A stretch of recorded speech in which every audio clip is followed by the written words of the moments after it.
Hot for sure.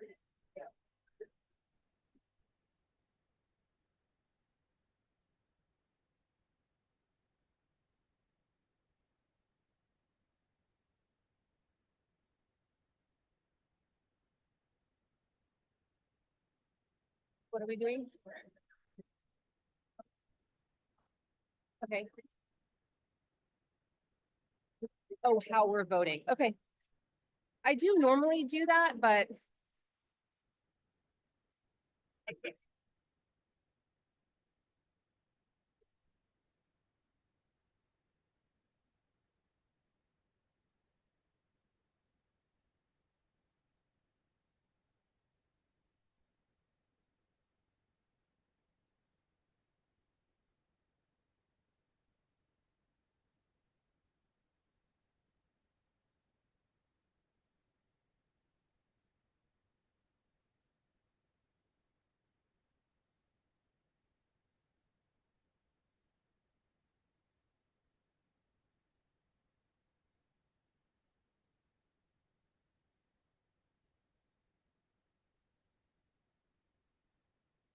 like like a crazy person on the dog.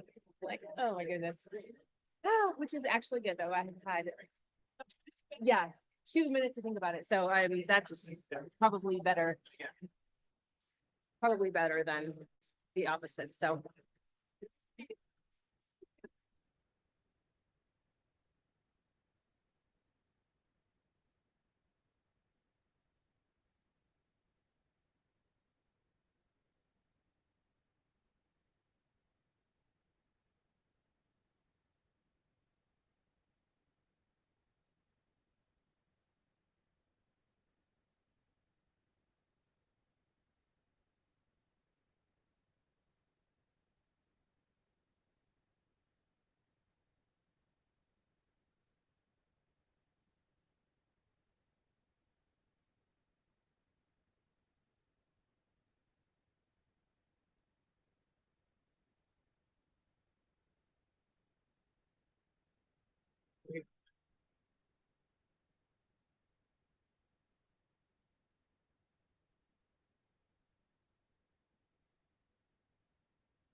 Way better. Oh, I can actually see enough, I did enough for a no snow.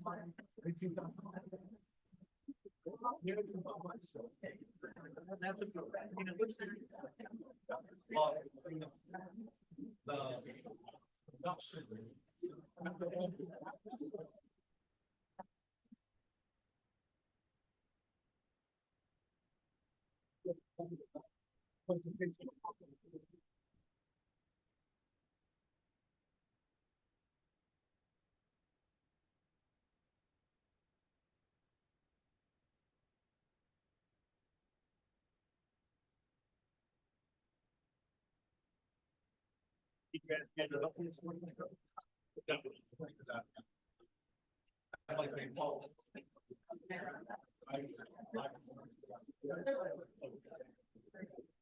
My reason why I asked is I came to work once. And lost I'm taking the shirt off. So, but if I let it try my button and try to put it on.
Sorry, folks, that we are running just a little bit behind. We're trying to get everybody logged in here, but is everyone ready for us to get started?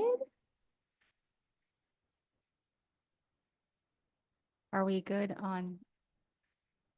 Are we live? Okay, awesome. Well then, hello everyone. Thanks for joining us. Such a nice crowd tonight. Today is Tuesday, December 10th, 2024, and this is the regular governing board meeting for the Litchfield Elementary School District. I hereby call this meeting to order. Our first item on the agenda is going to be a public hearing. Do we need to make a motion to go into public hearing, or we just go? We just go. Okay, good, awesome. This is going to be CFO Vaughn to talk about our budget revision. Madam President, members of the governing board, Superintendent Davidson, colleagues, family, and community, thank you for joining me tonight to discuss the district's first budget revision for fiscal year 2025. We appreciate many of us are here to celebrate some very important kiddos, and so we'll do this as efficiently as possible. Tonight's presentation aligns with the district's strategic keystone of resources. State statute requires districts to revise their budget by December 15th in certain situations. While the district was not required to revise this December, it is customary for the district to update its budget each December. As a reminder, our M&O budget is set by a statutory formula which considers average daily membership as well as many other student characteristic factors. The formula is driven in large part by weighted student count, or the number of full-time equivalent students served by the district, and district characteristics such as special education status to determine how much funding will be made available to the district to serve its students. For this budget revision, average daily membership estimates were revised down by 18 students, but weighted student count were revised up. This is largely due to an increase in special education needs of our student population. On this slide, you can see a comparison of the budget available in M&O and its various sources compared to the adopted budget. The revenue control limit is the funding provided from the funding formula I described on the previous slide. It is the ongoing funding generated to support the district students. The increase in revenue control limit is being driven by the changes in weighted student count we previously discussed. The change in carryover was caused both by the state's recalculation of the district's exact M&O budget from last year and changes from expenditures from FY24 that were estimated in June versus what was actually the case when we closed out in October. On this budget revision, shifting of budget capacity was minimal. The budget for the K-3 reading weight was increased due to an increased number of K-3 students compared to the adopted budget, and a small amount was added to regular education. In this revision, 71.3% of the district's M&O budget are in areas that directly support the classroom. Despite minimal revision in the budget provided for each program, we do see some shifting of budget from purchased professional services to salaries and benefits. This is largely being driven by better performance than initially anticipated in filling transportation positions with our own employees versus contracting those services to outside agencies. As a reminder, the Unrestricted Capital Outlay Fund supports construction, remodels of facilities, equipment, textbooks, and other items that will last the district longer than a year. Similar to the M&O budget, unrestricted capital outlay resources are provided to the district via a statutory formula that considers average daily membership or full-time equivalent students served by the district and a funding amount per student. Unrestricted capital outlay considers a prior year student count when determining funding, unlike M&O, which considers current year membership. Each year, the state re-evaluates and recalculates membership statewide in September, and so in this budget revision, we're updating to the state's final figures for last year's enrollment. Here you can see a comparison of the unrestricted capital outlay budget limit in this budget revision compared to the adopted budget. Most of the increase in the fund is being caused by a change in the carryover from the estimate made in June from the proposed budget to the end of the year. The change in estimate is due primarily to construction projects that continued into FY 2025 or orders that did not come in before June 30th, but were anticipated to. The unrestricted capital outlay budget is primarily budgeted for facilities work, furniture, equipment, and vehicles, as well as instructional materials. I also wanted to take the opportunity to speak briefly on other important funds that are presently supporting our capital projects. Adjacent Ways, as an example, is a fund that allows the district to raise funds from local taxpayers to support improvements that are largely outside of district property, but that make entering and exiting district property possible. As an example, we presently expect Adjacent Ways to support street improvements and sewer improvements, along with other similar projects for School 17.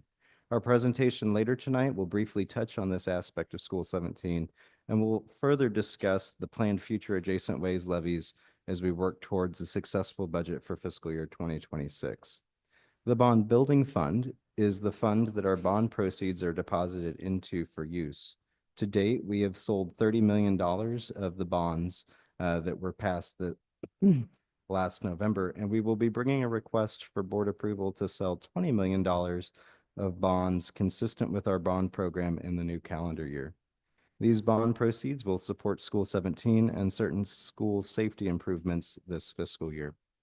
The Debt Service Fund is the opposite side of the equation to our bond building fund. It's through this fund that we pay the bond payments for bonds that our community supports. Last but not least, we have the Energy Water Savings Fund, through which we pay the lease payments for our energy and water savings projects.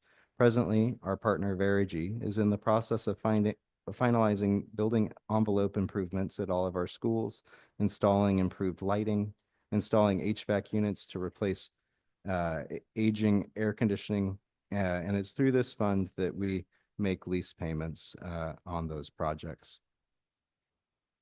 At this time, I'm available to answer any questions you may have on the district's first budget revision for fiscal year 2025. Ms. Clymer, did you have any questions? No, I don't. Thank you for the presentation. Ms. Moran? No questions. Thank you. Ms. Wallace? No questions. Thank you. Mr. Owens? No questions, thanks. I don't have any questions. Thank you very much for the presentation. I do need a motion to adjourn the public hearing. I move to adjourn the public hearing. I will second. Having a motion from Ms. Clymer and a second from Ms. Moran, I'll call for the vote. Ms. Clymer? Yay. Ms. Moran? Yay. Ms. Wallace? Yay. Mr. Owens? Yay. I'm a yay. Motion passes.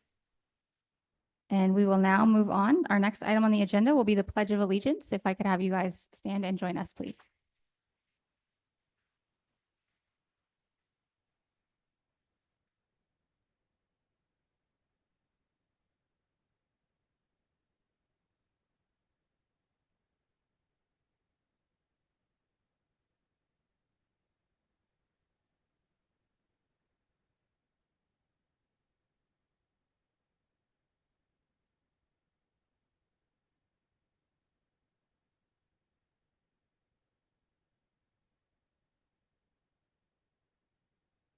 Next, we will take a moment of silent reflection.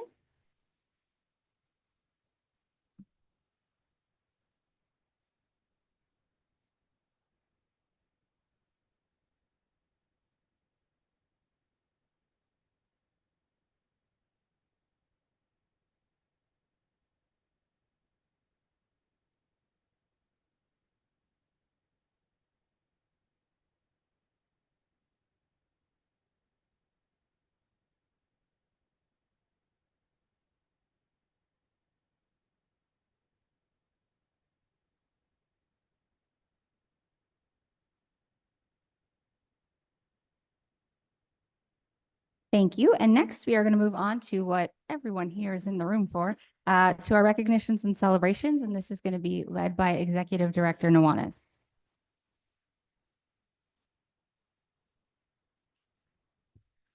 Good evening, Madam President, governing board members, Dr. Davidson, esteemed cabinet colleagues, and our valued guest joining us both in person and online.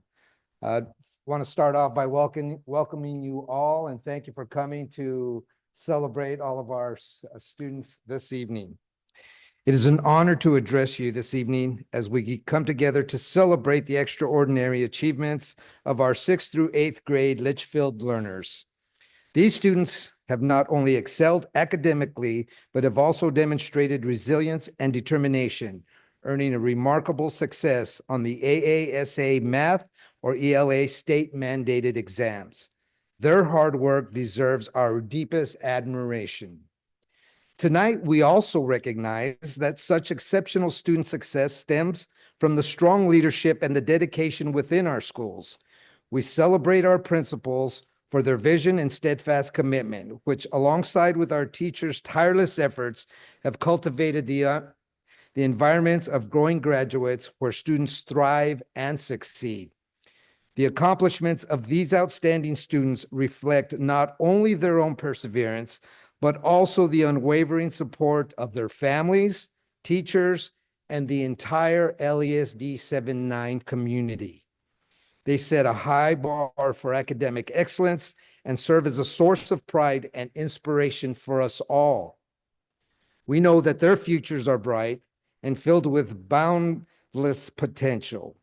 These high achievers represent the very best that LESD 79 has to offer, and we are confident that they will continue to excel and positively impact their communities in the years ahead. Congratulations to each of these incredible students. Your hard work and determination is a true inspiration to all of us.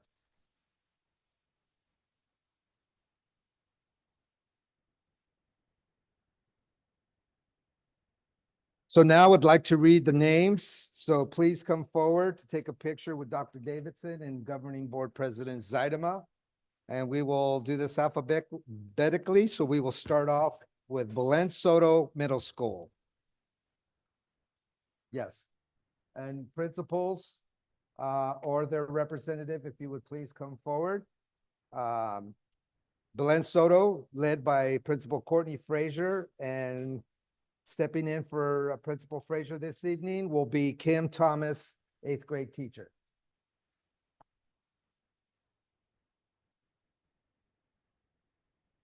All right.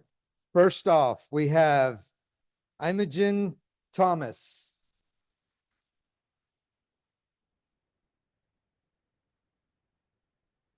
Rowan Griffin.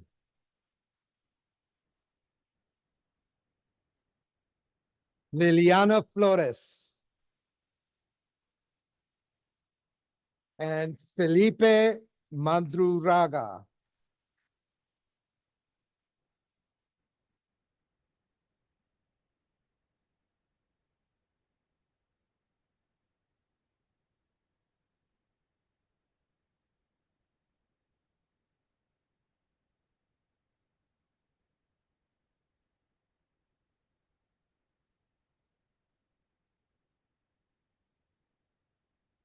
All right, congratulations, Belen Soto.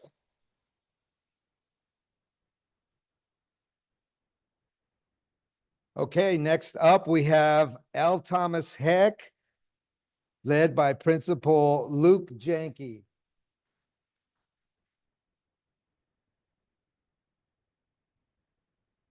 All right, we're gonna go, oh, and accompanied by Assistant Principal Griselli Hedges.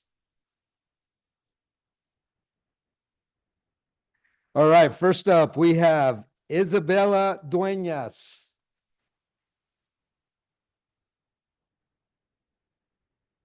Princess Gray.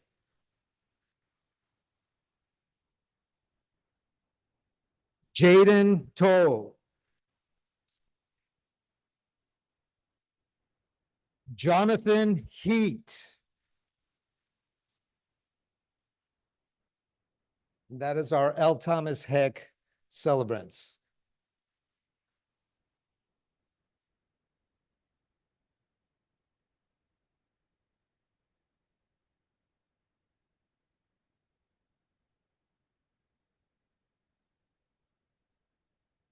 All right. There you go. Congratulations. Okay, next up, Palm Valley Elementary, led by Dr. Kimberly Hill.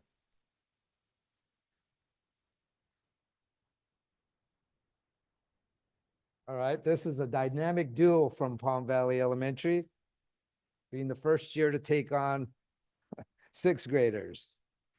All right, first from Palm Valley Elementary, we have Owen McCobb.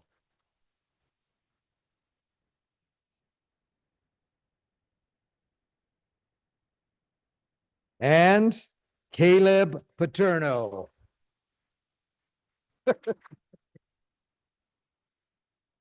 Awesome.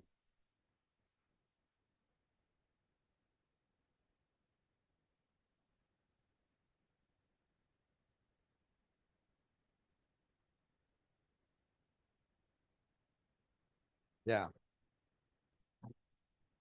Congratulations. All right, moving on to Verado Heritage Middle School. Led by Principal Meredith Nochi. Standing in for her tonight will be Assistant Principal Chrissy Carberry.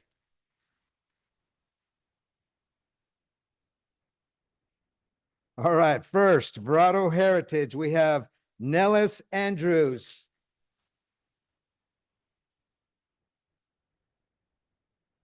Brody Weaver. Elliot Lamonaco.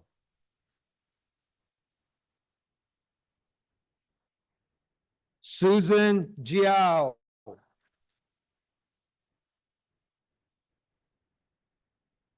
Ryland Fain.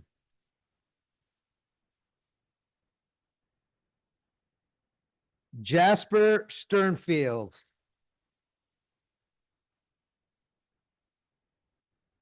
Haley Ropersky.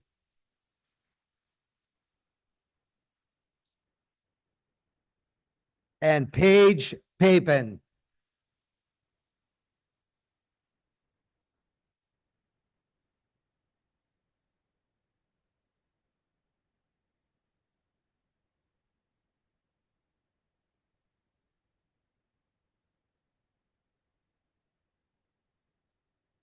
All right, Verado Heritage.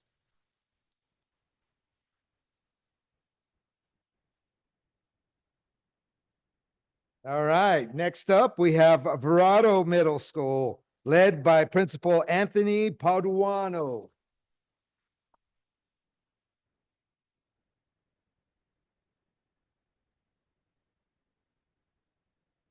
All right, first up, Verado Middle School, Chloe Chang.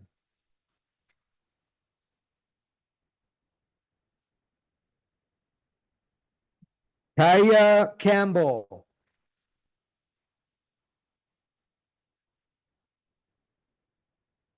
Owen Gruntmeyer.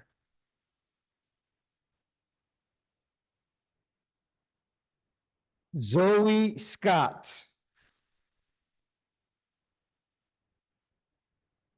Samuel Chang. Harper Craig.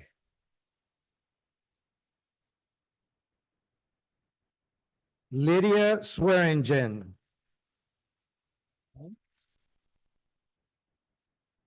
San Howarder.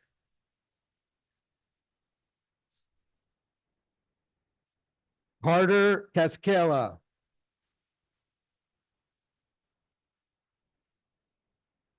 Draca Gilliam. Haley Peters. That's it.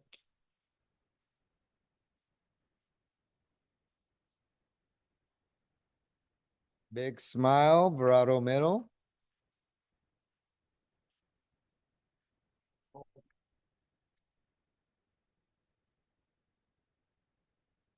Congratulations.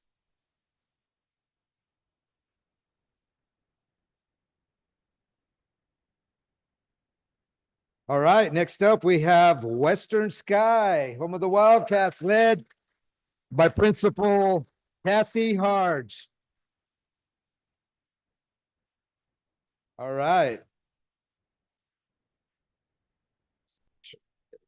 First up, we have Christian Keller. Capri Hatch. Joshua Beckett. Lauren Howard. Dion Curd. Eliza Gutierrez. Colton Hoffman.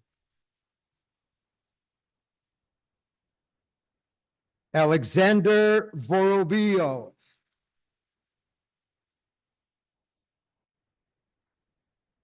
Carson Webster. Olivia Meza.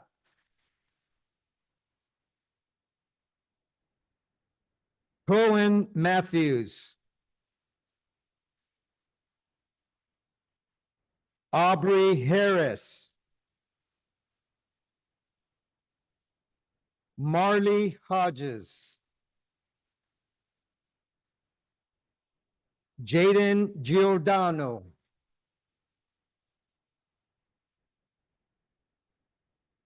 And Van Hildy.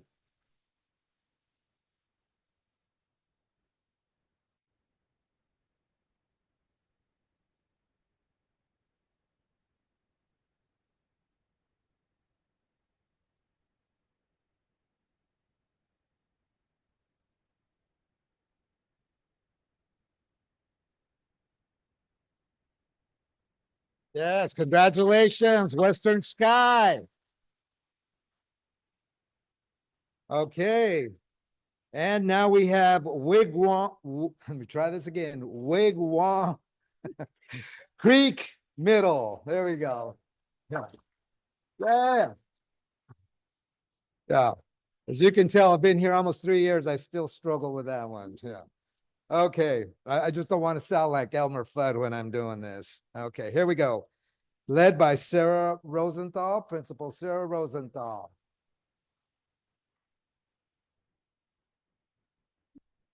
Okay, Wigwam Creek. Okay, here we go. Jonathan Reyes.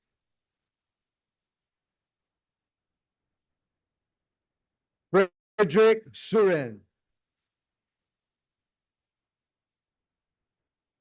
Ray Yu.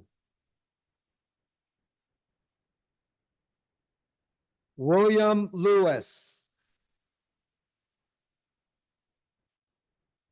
Brooklyn Gilbert.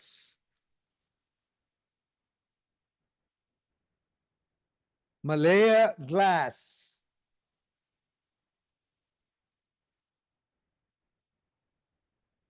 Isla Buckberger.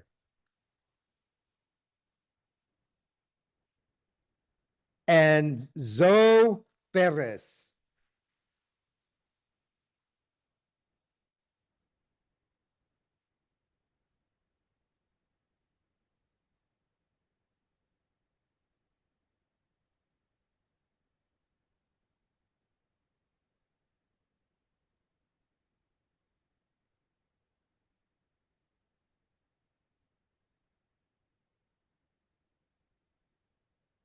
All right. Once again, let's give them all another round of applause. These exceptional students embody the spirit of excellence of LASD 79, and we are so proud of everything that they have achieved.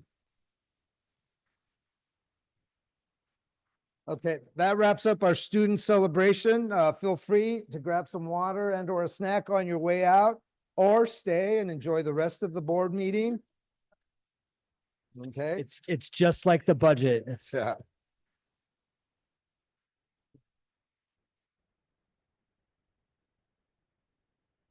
Also, parents, before you leave, we'll be sharing the pictures that we did take up here ourselves on our social media, LESD 79 Facebook page. You can pull them down from there as well.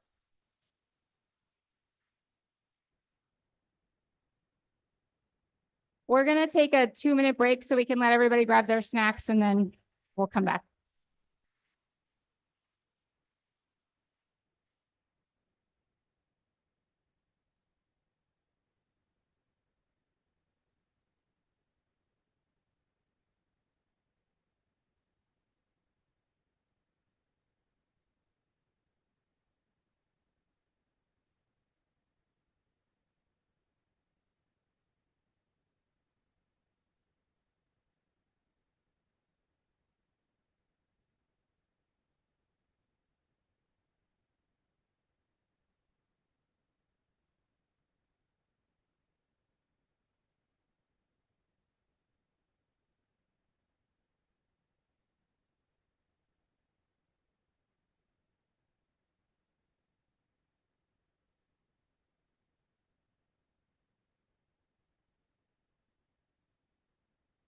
When, like, a management, that's it, you guys, like, sweet. Online, why don't you go to 7 pages, Dave? I just, my narrow down to 3. I get it done.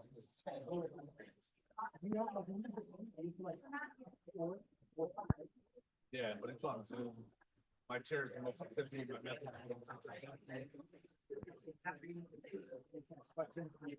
I have to present it first, right? And then they do questions. Yeah, yeah. And then they kick you out of the room to deliberate. You sit there and twirl your thumbs. So fortunately, they were only out for like 90 seconds, which meant I must have been out. I'm gonna screw it up too bad. Yeah. Crazy. So, yeah, it was a wild morning though, because my chair messed with the time. It was supposed to go at 9. Midday. Yeah, yeah, I have a picture of my notes that were gonna be on the board. In my office. Did I put them up? No, they wouldn't see them, but just for questions, right? So I was gonna fill it out. Started early, so it was good. That's awesome. Yeah, yeah. You had it. I'm pretty right down there. Yes, right, and it's funny how, I practiced 15 times, right? Recorded myself, like, oh, say this instead of that. Yeah, you got it down, I know. So, just waiting for the dean's signature, and then I'll put the badge on. Yeah, yeah, so. Yeah. About them Devils. Oh, yes. I didn't want to see them play. Oh, I was gonna work with it. Checking the score. Like, my buddy's texting me because I was gonna write down the score right away, so they're like, really. It's gonna be a shootout. It's gonna be a shootout, and then the next thing, it's like 14, 21. Then they just ran away. Yeah. Clemson, Texas. I'll take Clemson. I'd rather play the team. Yeah, true, right? No. I think I still get. Oh, yeah.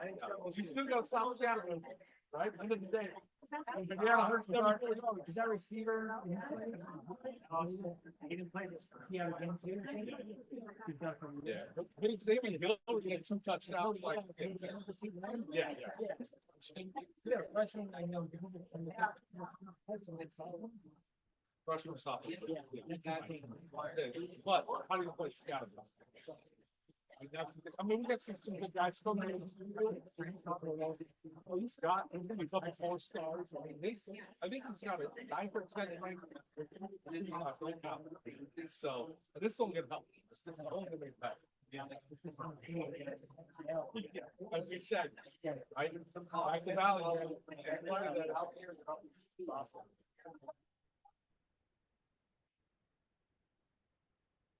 Where?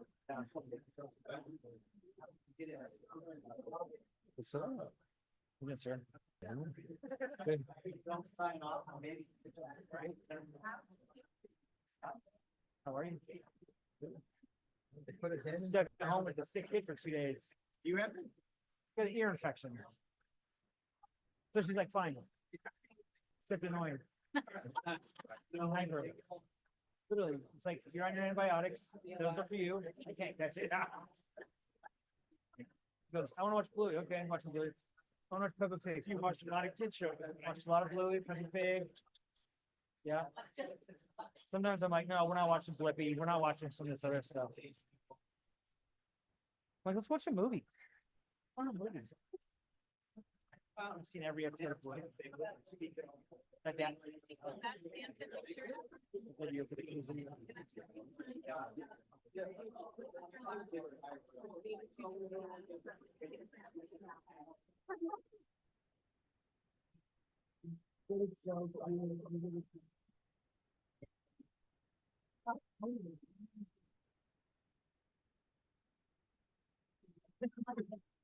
Didn't know that.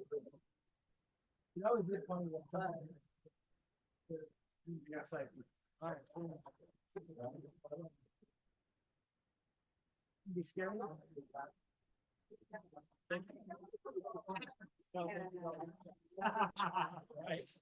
I know.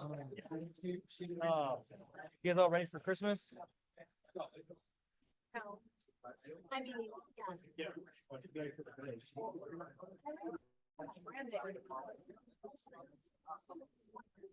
She will definitely. That's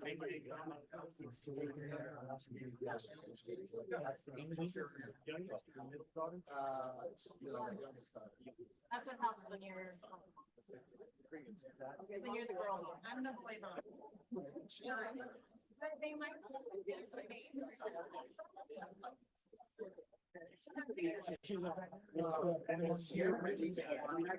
Like he's under the sea. So he's a Navy nuke and so he's on a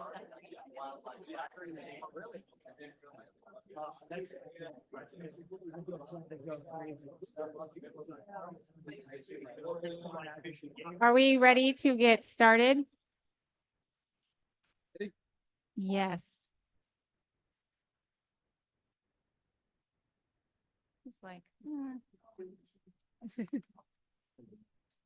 Thank you. If everyone is ready to go, we will move back into our next celebration. I guess it's a celebration. But a recognition by Executive Director Nuanas. Yes, we will continue the evening's recognition. And for this second one, we will bring up Dr. Carter Davidson. Thank you, Mr. Nuanas and President Zeinema, members of the board. Tonight, we're going to honor Miss Danielle Clymer for leaving a legacy of dedication and service. And so I'd like to begin by saying it is with gratitude and honor that we recognize board member Danielle Clymer for her roughly 9 years of dedication to the Litchfield Elementary School District. Ms. Clymer's passion for advancing student success has left a mark on the Litchfield learners, LESD 7-9 families, our staff, and our entire community. Through challenging times, including the COVID-19 period, Ms. Clymer's leadership exemplified resilience and a commitment to continuous improvement. Her contributions have shaped the foundation of excellence in our district, ensuring a brighter future for governing board members and for all of our students. As we head into our winter holiday break and transition to our new governing board, I am confident that the precedents of excellence that Ms. Clymer has set will continue as we return in January to finish out the 24-25 school year. On behalf of myself, our administrative cabinet, and the entire LESD 79 family, we extend our deepest appreciation for Ms. Clymer's remarkable service. Ms. Clymer, thank you for your vision, your compassion, and support of our district's mission and vision. You will always be a part of this LESD 79 family. And as we end, Ms. Contra has a little token of appreciation on behalf of your work and service in our district. Thank you, Ms. Clymer.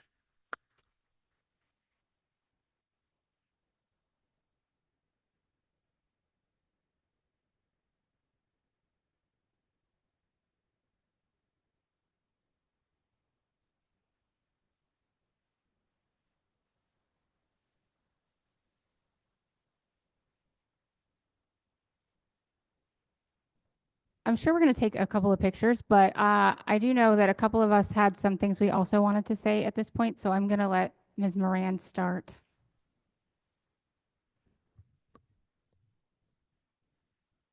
I don't normally get nervous, but I'm feeling really nervous. Okay. I prepared a statement that I'm going to read. Board Member Clymer has selflessly served the Litchfield Elementary School District as governing board member and president at times over the past 9 years. She helped steer this district through many ups and downs, 2 superintendent transitions, multiple movements, including purple for parents and red for ed, new school openings, significant boundary changes, a toxic board member, and last but not least, a global pandemic. Wow, it's been a lot in hindsight. Through it all, she has remained a steadfast and thoughtful leader who always prioritized the best interests of students. Danielle, I am forever grateful for the example you set and for the immeasurable amount of knowledge, wisdom, and guidance you imparted to me over the years.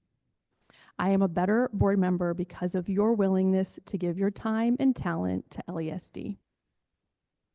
Your impact on this board, district leadership, staff, and students will continue even in your absence. You will be greatly missed, and I wish you all the best. But I am not the only member of the Danielle Clymer fan club. Former board member Sean Husmo sent his sentiments as well. Here, I will start quoting. This is a quote from Sean Husmo. Here are a few words about my friend Danielle Clymer. Coming from me, you know this will be a rhymer. First of all, let me make this clear. Danielle's a true school board pioneer. Opening new schools, yeah, she made it happen, built foundations strong with vision and passion. She fought for the teachers, brought in more pay, helped to stretch the dollars, paved a brighter day. Hiring superintendents, she helped choose the best. Aiming high for the district, aced every test. Took the hammer from Yamamori, ready to lead, pushed forward with courage, planted every seed.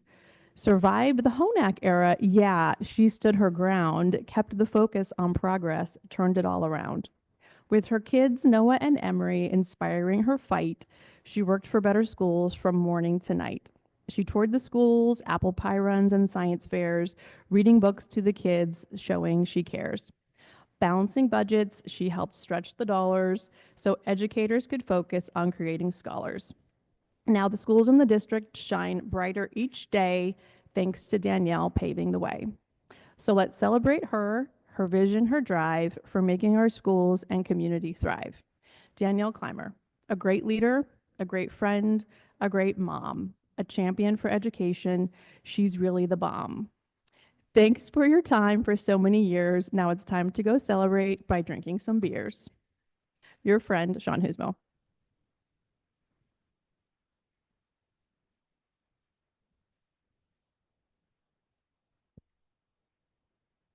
I am not going to rap. That's not my jam. I was trying to write down some thoughts and I just kept getting kind of emotional. And I too have been a little nervous about this because when I joined the board, I didn't really know anyone on the board really at all. But I was somebody who liked to email the board every now and then when I had a concern. And I always got a response from Danielle. When I did that, she was always so kind and always so understanding of whatever it is that I had to say. And one of the things that I have loved about her and that I brought into me becoming a board member is that I wanted to make sure that I always listened to what our community members had to say. Whether or not I could make a change didn't matter. It was that we wanted to make sure that they felt heard. And so that's something I've carried with me always. And I feel like I got that from you and seeing what that was like. But I was writing down some words and some things is that Danielle is understanding, she is open-minded, she is fair, she is strong, and she cares very much about our students. Yesterday, at a swearing-in ceremony with Steve Watson, he said that our most valuable constituents as a board member are the ones who can't vote, and that we have to put their needs above everybody. And that's one of the things that Danielle Clymer has always done. She has always put the best interests of students ahead of herself and ahead of anything else. So this board is better off by having you here, and we will miss you greatly. this district is in a much better place by having you serve these last 9 years, and your work will continue on. I feel very confident in the people that we have coming in and moving forward. But the three of us ladies here have been through a lot, and so it's going to be a weird time to not have you up here, but I wish you well in your next adventures, and thank you for being a great example to all that are here now and who are going to come in the future by your leadership.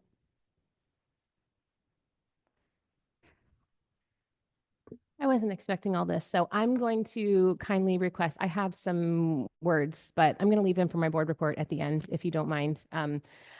I say they're brief, but we all know that's not the truth. So I'm going to let our board meeting go on, and let me reset a little bit. And then I'd like to share my thoughts about this at the end of our meeting. But I will say thank you. This has been some of the best memories of my life, both professionally and personally. So we'll see if I can get through the rest of the meeting without being emotional. But I appreciate all of the love and the nice words. I think the best thing that I have walking away from this is knowing that this place is as amazing as it has ever been, and the future couldn't look brighter. And I think that's what I'm most proud of. So more to come in a little bit once I've reconfigured myself a little bit. Did you need to take any pictures, Sam, or okay? Do you want everyone in pictures now? Yes, everyone should come be in pictures with Ms. Clymer. Let's go.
Okay. Now we're going to shift gears and we're going to move on to the next item on the agenda, which is public request to speak. We have 3 speakers. I'm going to read this little disclaimer. Pursuant to Arizona Revised Statutes 38-431.01H, this agenda item provides an open call to the public, allowing individuals to address the governing board on any issue within the jurisdiction of the board. Items not listed on the agenda may be brought to the governing board's attention under this section of the agenda. Due to the Arizona open meeting law, the governing board cannot discuss or take any action on items not listed on the agenda. Therefore, pursuant to ARS 38-431.01H, response to public comment about matters not appearing on the agenda will be limited to individual board members who may ask staff to study the matter, respond to any criticism, or ask that the matter be put on a future agenda for further consideration and decision at a later date. Please limit your comments to no more than 3 minutes, and no more than 30 minutes will be devoted to the public comment portion of the agenda. When you approach the podium, please state your name for the record. Our first speaker is going to be Mr. Mike Finnegan.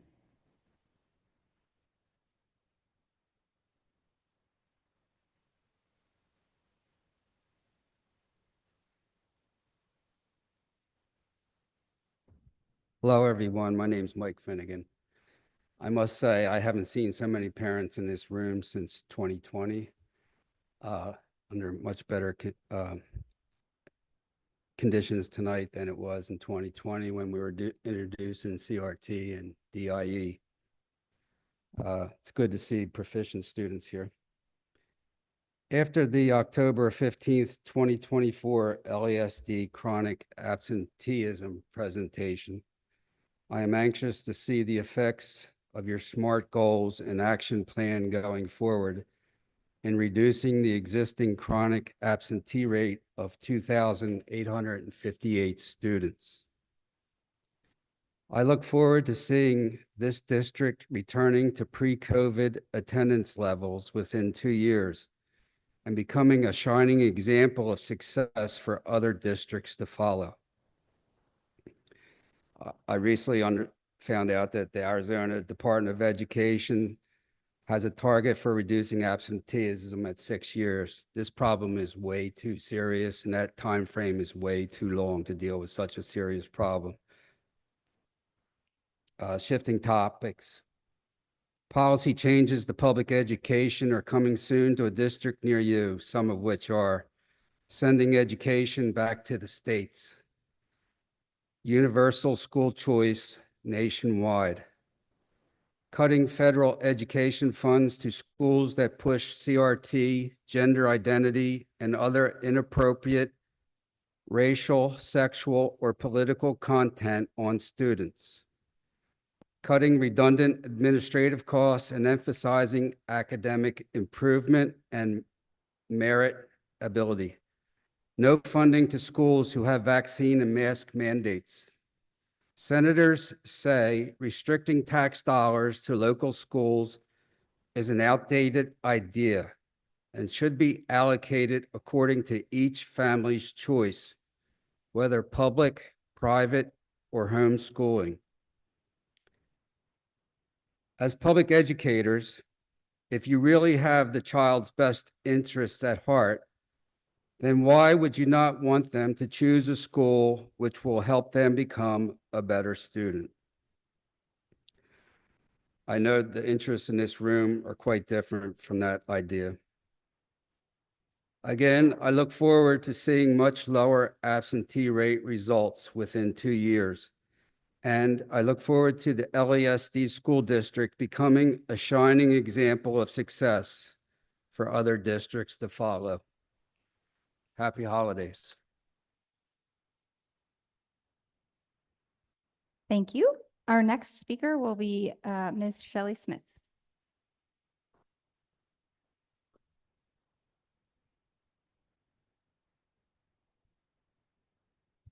Good evening, members of the Litchfield School Board. My name is Shelley Smith with A Little Drama, and I'm here tonight to request that the facility fee for A Little Drama and Color Wheels remain at $20 per hour for the 25-26 school year and not be increased to $40 an hour.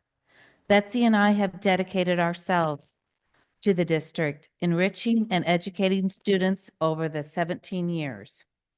Corte Sierra, Rancho Santa Fe, Scott Libby, and Dreaming Summit are the schools that benefited from the free elective program in lieu of payment for facility fees for our after-school programs.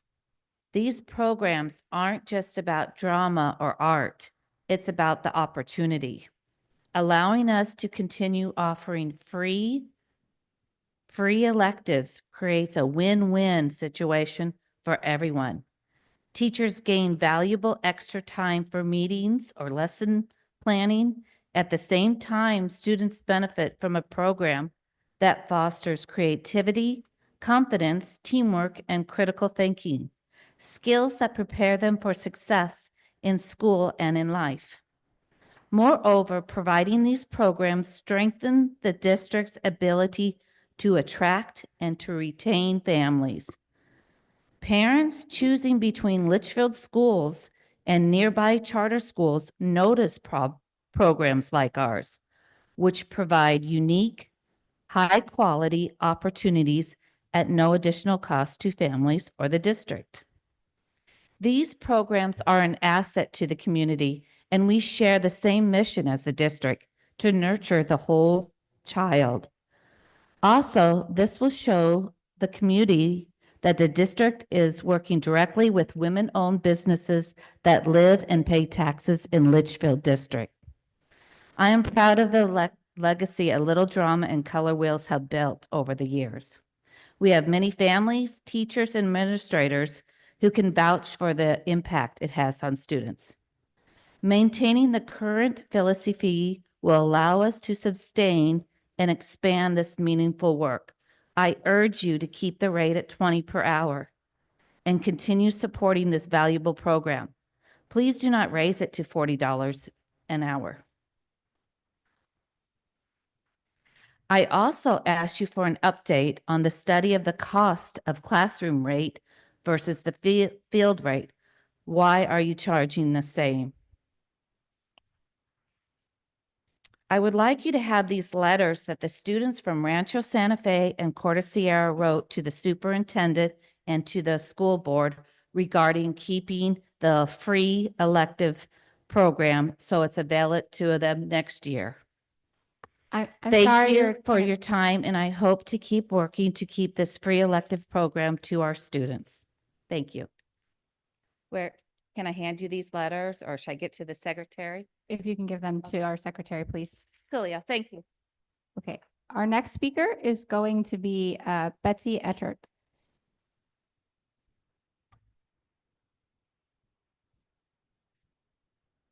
Good evening. I know the board is considering doubling the facility rental rates for for-profit entities while leaving the rental rates for nonprofits the same. One reason given for treating the two differently is that nonprofits most closely align with the mission of LESD. And I think there might be some faulty assumptions about nonprofits, so I'm going to speak to that.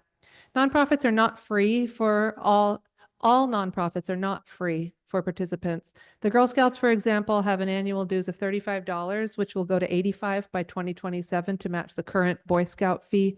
Other annual costs include required uniforms and badges for $35, field trips, bringing the annual cost for participants of $120 a year and upwards.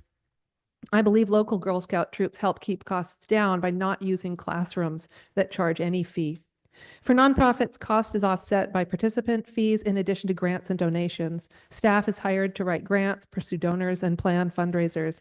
Girl Scouts sell cookies. Teaching the girls the skills involved in selling cookies is part of the Girl Scout mission. Today, the Girl Scouts are in financial straits, projecting 2024 operating losses of $5.6 million. The CEO of the Girl Scouts of America's salary in 2023 was $753,000. Girl Scout headquarters are on Fifth Avenue in New York. It's been suggested that we transform our businesses into nonprofit entities.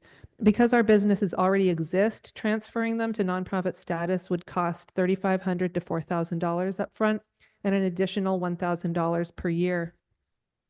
Our operations are much more efficient than nonprofits. All our resources go directly to students. There are no middlemen or women, no using extensive time and resources to pursue grants, donations, and fundraising. The nature of Color Wheels and A Little Drama is that we're available after school on site to kids who couldn't come to a class at a studio. We're local, one-woman businesses run by individuals who choose to use our decades of experience in our fields to nurture the children of this district. Unfortunately, we cannot afford to work for free, and we cannot afford to run at a deficit. My mission is to educate children in the visual arts, empowering them with the tools, materials, skills, time, space, and guidance to shape their environment in a positive way, work with others, and solve problems creatively. The small business newsletter, crone.com, recommends small businesses pay rent at anywhere from 2 to 20% of their gross. The current facility charge represents about 15% of my gross, which is toward the higher end of that window. The 30% the community ed partners like Young Rembrandts pays includes advertising in the form of paper flyer distribution. We're not asking for advertising. This year, to offset our facility rental fees, Color Wheels provided in-school services and materials to roughly 2,000 students at no charge to them and at a cost to the district of 75 cents a student. This seems like a win-win-win-win-win situation, but doubling our rental rates is not feasible for us. Thank you. Thank you.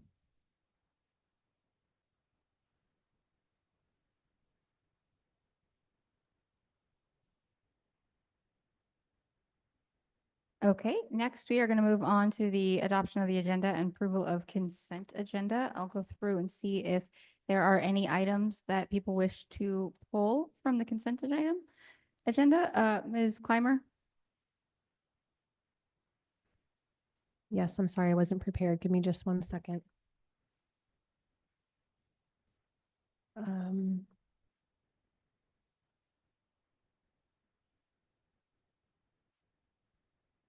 sorry, can you go Yep, to the I next will move person? to the I next had this person, and no now I worries. have lost it. I Ms. apologize. Moran, did you have something you wanted to pull off?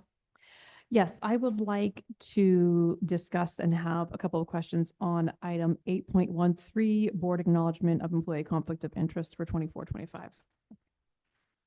Ms. Wallace, did you have any items you wish to pull? I do not, but I read about the pets in the classroom and it all looked great. Mr. Owens? I do not. I do not have anything either. Ms. Clymer, did you find your item? I did. I had a question on 8.10. Okay.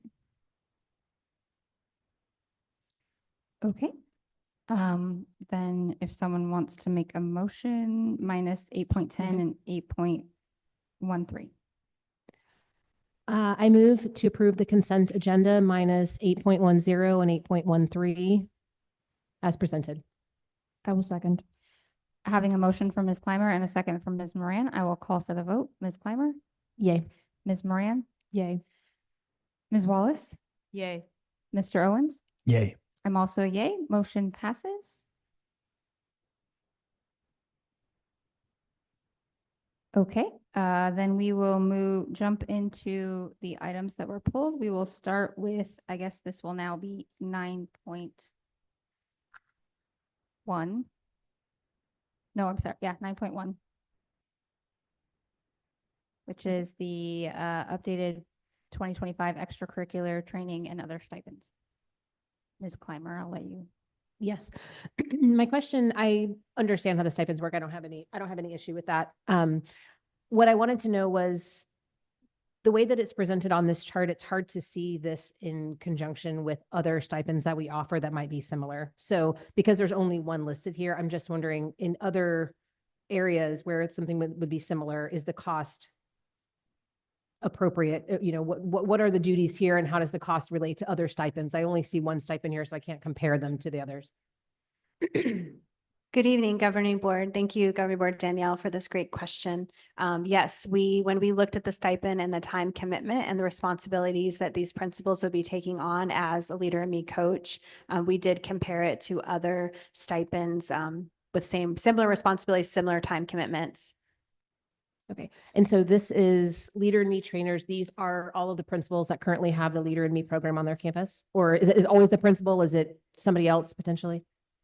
The stipend approval is to stipend our 3 principals. Yes, they are all Leader in Me principals. They did have to be farther along in the Leader in Me process to be eligible to apply to be a coach in this model. We're actually the first school system in Arizona that have done the C&D model for Leader in Me, and it's going really, really well, and we're really excited. So this is to compensate them for time above and beyond what they do in their principalship, because they are committing time outside of their school day, on their weekends to prepare for the trainings, to get other schools up and rolling in the different cores of Leader in Me. And then as far as comparable stipends, we compared it to if they're supervising our psychologists, there's a $5,000 stipend.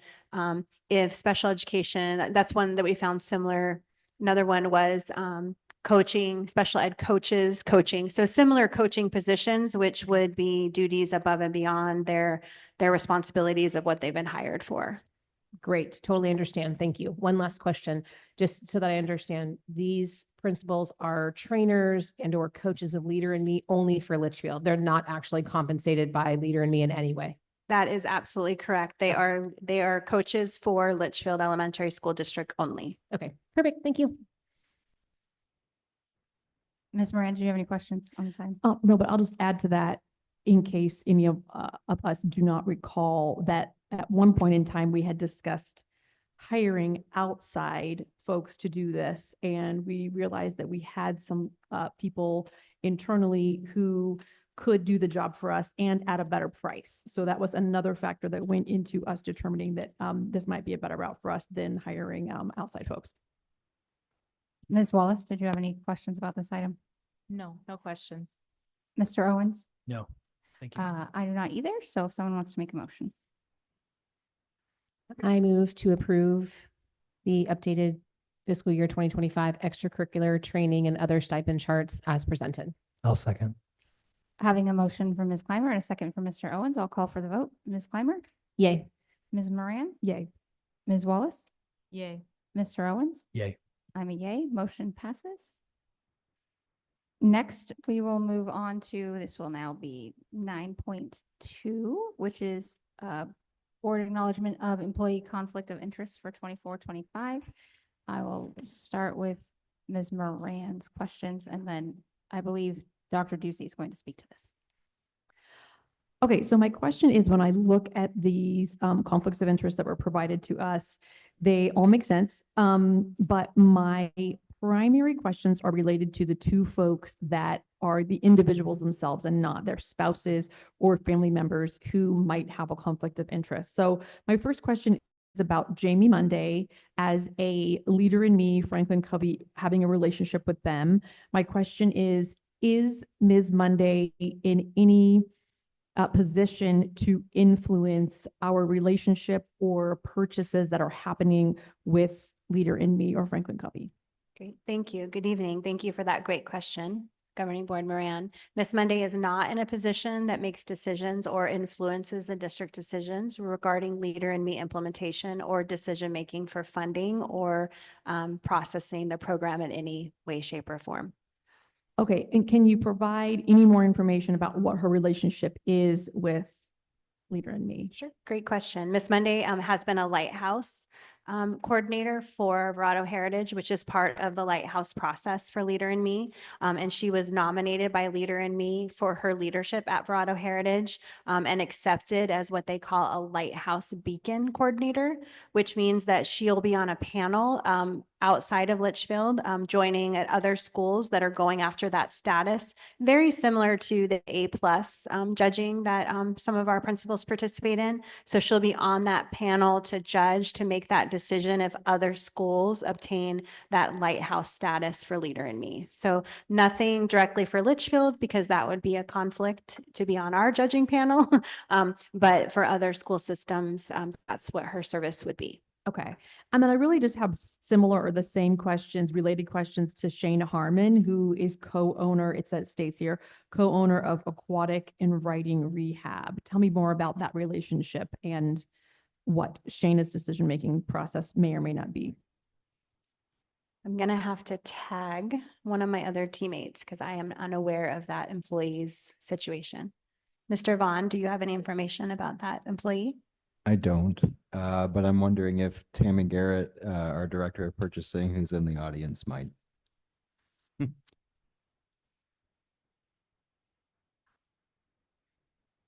going to have you wait so you can get on the mic so if people can hear that are watching from home. So she is, what is listed as she is a co-owner of, but it is not a vendor that we use. It's not a registered vendor nor a vendor that we utilize. But part of the conflict of interest form is if we should ever become a vendor or do anything of that, they would have to recuse themselves from any type of purchasing. So they would not be able to have any impact with that whatsoever, but currently not a vendor at all with us. But has been a vendor in the past? Or, I mean, obviously there's a lot of relationships people have, like how far do we go that we preemptively would want to make sure that we're over I think we're very cautious. So if someone has a question or possibly something that ever could be in the future, we say it's better to report it and disclose it than not to. Just so we can have that, because it gets flagged in our system. And we keep a list if they're not in our system, such as this one is not, but we have a list of if anything should ever come up. Okay. So it's anything that could be related to education for services that would be provided. So I get what you're saying, like a lot of people could fill things out, but it depends. And if someone has a question, we tell them it's better to disclose than not to. Which I completely agree with. I just, okay. I guess we'll just, I get, when it gets, when it comes to that, then I just am concerned with the consistency because, yeah, I just don't know how we implement consistency if we're saying this policy or we're asking people to do things based on what ifs. I'm not asking you to do anything about that right now. I'm just contemplating that myself. So, okay, I don't have any issues with this particular employee conflict of interest list or any of these folks. I don't have any concerns about that, but I will think about that system. I can add some more at a high level. So really what the conflict of interest laws, because this is more driven by state law and regulation than it is anything really that we're doing. What what it asks you to contemplate is if you have a real opportunity to truly benefit as an individual. And so in instances where you might be a co-owner of a company that works adjacent to education, that would be something that the state rules would ask that you disclose. We are finding that there's always more room for further education of our staff around what those examples really mean. One of the things that always comes up when we go to training on it, which is always comical, is the state rules identify every family member but a cousin. And so if you're really going to apply it to the letter of the law, there are really some weird quirks to it. But the two that we've discussed tonight, I think definitely fall within that realm of the state would expect them to be disclosed. And it's not even necessarily that we use those vendors as we've discussed. It's just in case we ever are in a situation that we have on record, we need to proceed with even more caution than we otherwise would, because there is a potential conflict of interest, not necessarily a real one, but a potential one that we need to be aware of as we move forward working with that vendor or not. Understood. Thank you. Ms. Wallace, did you have any questions about this item? No, thank you. Mr. Owens? No. Ms. Clymer? No, thank you. I have no questions either. If someone would like to make a motion. I move to approve the board acknowledgement of employee conflict of interest for 24-25 as presented. I will second. Having a motion from Ms. Clymer and a second from Ms. Moran, I will call for the vote. Ms. Clymer? Yay. Ms. Moran? Yay. Ms. Wallace? Yay. Mr. Owens? Yay. I'm also a yay. Motion passes.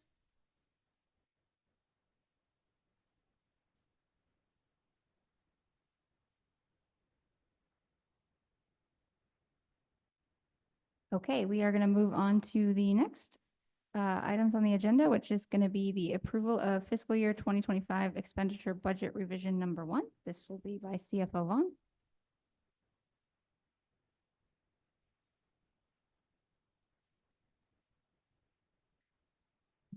Madam President, at this point, I'm available to answer any questions you may have held from the public hearing.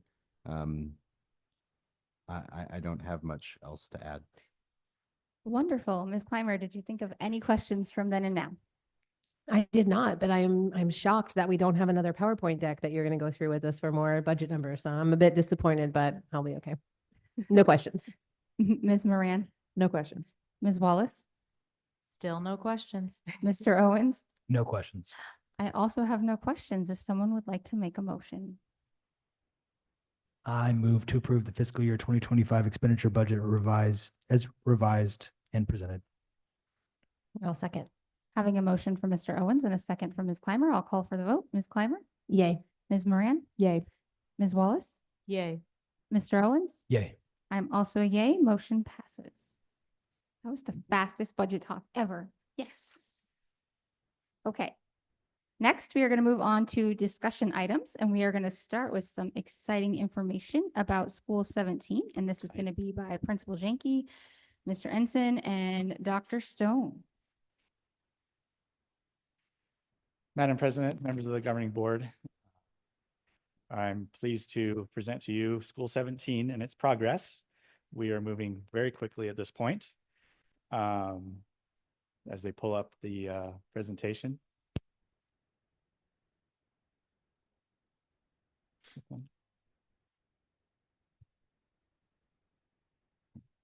Oh.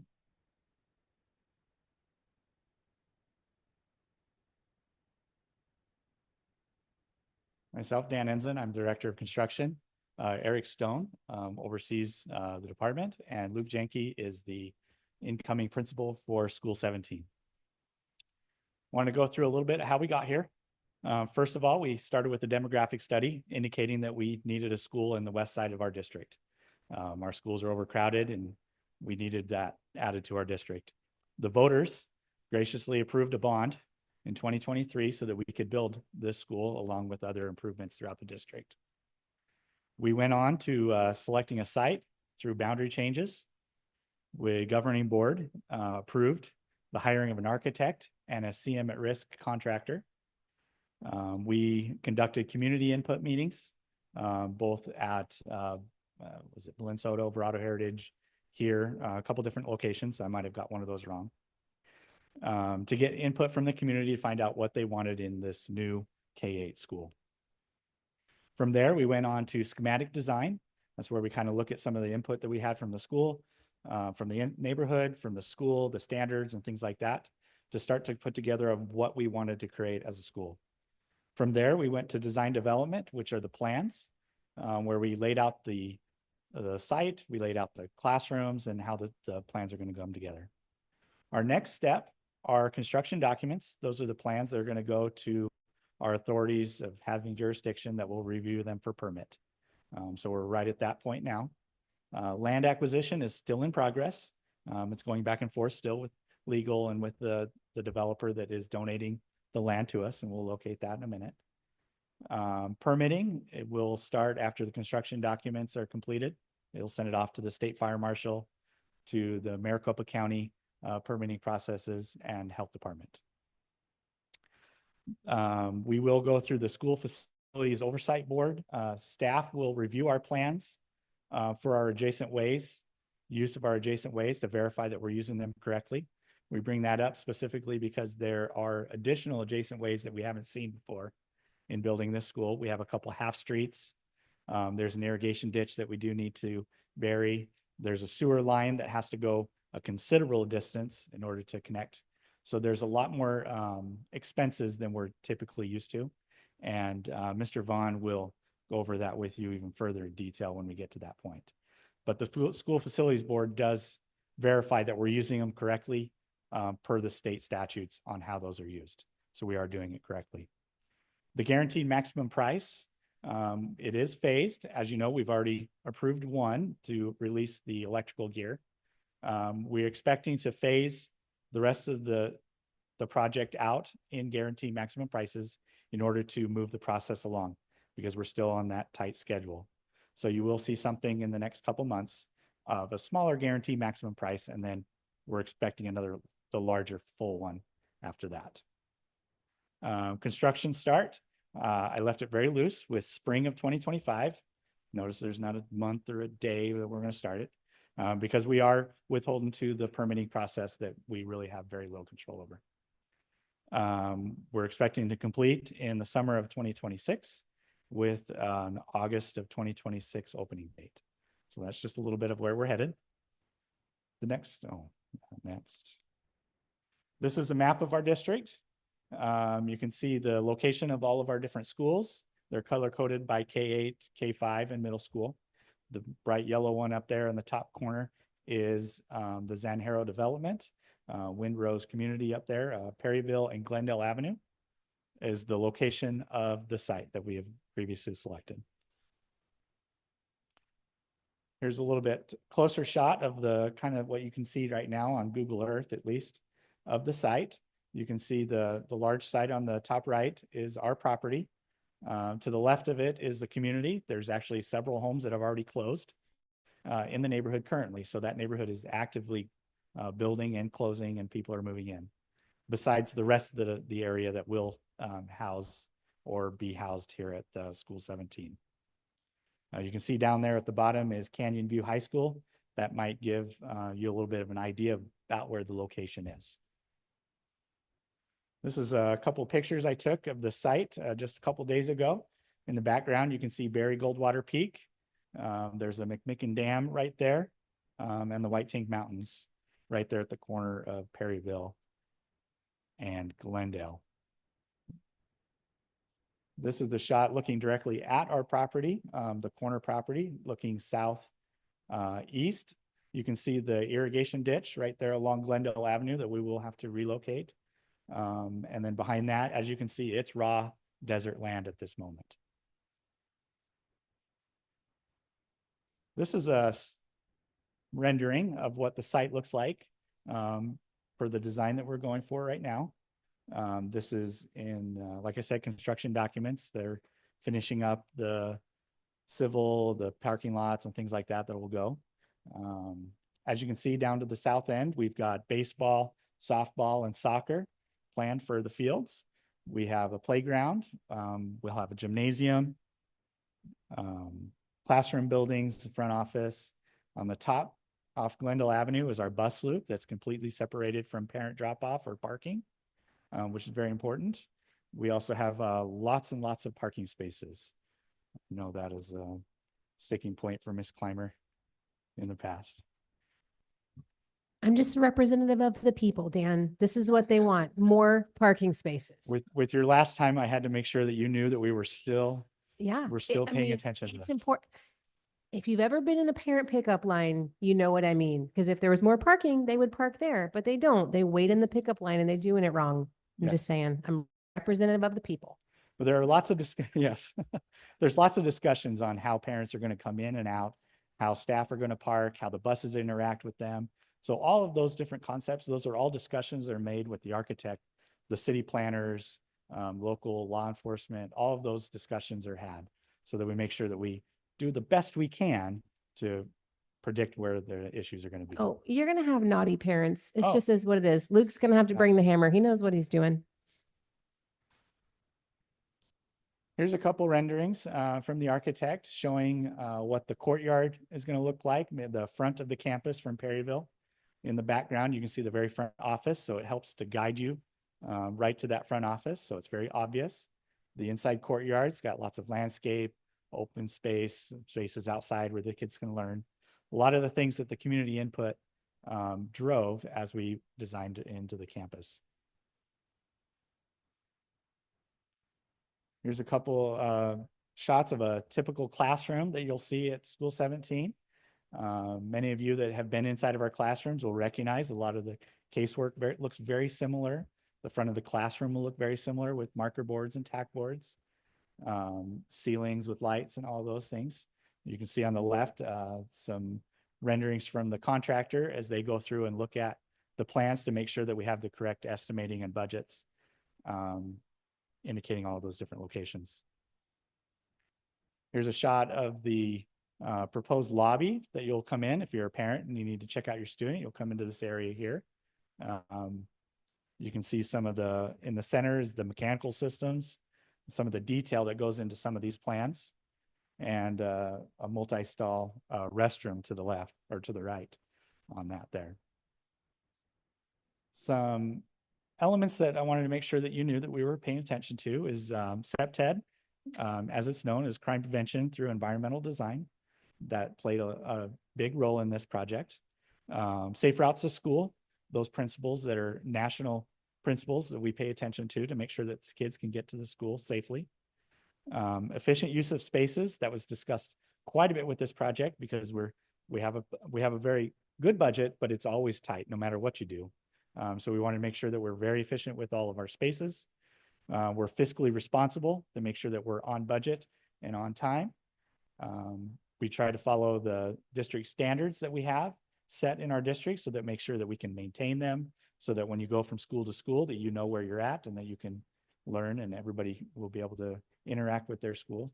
State standards, there are statutes that we follow to make sure that we meet minimum guidelines through the School Facilities Board, Oversight Board and their policies. Energy conservation, we're trying to pay attention to our HVAC units, our exhaust units, lighting, LED, some of those types of things. We talk to all of our support departments to make sure that they're covered, that the food service plan for the kitchen and how they're going to interact with the campus and the cafeteria, those are spoken to. All the way down to our community ed program that operates after school. We talk to them to make sure that they can operate with the school and it meets with some of their guidelines and how they use it, just for a couple examples. And is it best for students? In the end, we always sit back, take a step back and make sure that we're making decisions that are what's in the best interest of the student, that they could be able to learn and to grow and to take ownership in this new school. I wanted to not stress, but just remind you, there's hundreds of thousands of decisions that are made, hundreds and hundreds of thousands, from the drafter at the architect to the estimator over at the contractor to the superintendent. There's the number of decisions that are made in the design of a school are just amazing when you really sit back and look at it. And a lot of people have a lot of blood, sweat, and tears that have gone into this design and to the eventual construction of this school that they'll be proud of. The design development plans, there's 251 plan sheets, so large full-size plans. The project book specifications were 2,392 pages to make sure that you know that I have read through, at least glanced through every single one of those pages to make sure that they meet our standards and that they meet what we want to see in a school.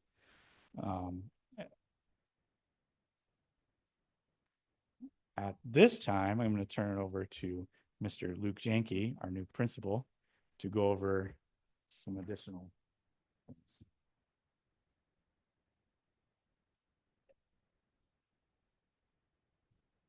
All right. Does this have extender? All right.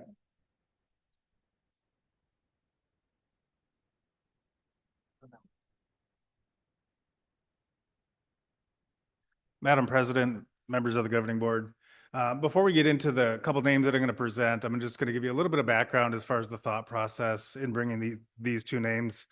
So last year when I got named as the planning principal for this, I immediately started thinking about what kind of roads do I want to go down when trying to figure out some names for the school. So really it turned into 3 avenues that I wanted to go down. The first one was really geographic. When you look at our district, there's some of our schools that are named after the developments that they're kind of planted in. So kind of from that geographic spot. So that was definitely a possibility that I thought about. Another one was historic. So if you look at historical people that have an impact within our district. So that was a route that I went down in my mind as far as like that could be a path that we go through. And then a third route that I didn't think that we had gone down in our district was a connection to Luke Air Force Base. So geographically, we're very close to the base, and that's just something we hadn't gone down in the past. You know, is there somebody that has a connection to the base that also has a connection to our district that we want to possibly consider to name a school after? So those were the 3 avenues I went down. The geographic one, when it came to developments, it looks like our footprint is going to have a few different developments. So that was going to be kind of tricky. When we went to the Litchfield Park Historical Society, the area where the school is going to be built historically has been called Citrus Park. When I did kind of some litmus testing with the kids that are on my campus right now that are going to School 17, Citrus Park Elementary didn't really resonate with them. So we kind of just put that off to the side. They did talk to me about a very historic person within our district. So that's the first person that I'm going to introduce here. So Jonathan L. Rayner. We shared a lot more information that I'm going to share here with the governing board in the board docs, but Jonathan L. Rayner, he circulated the petitions to start Litchfield School that was started in 1917. So obviously a very important person in the history of our district.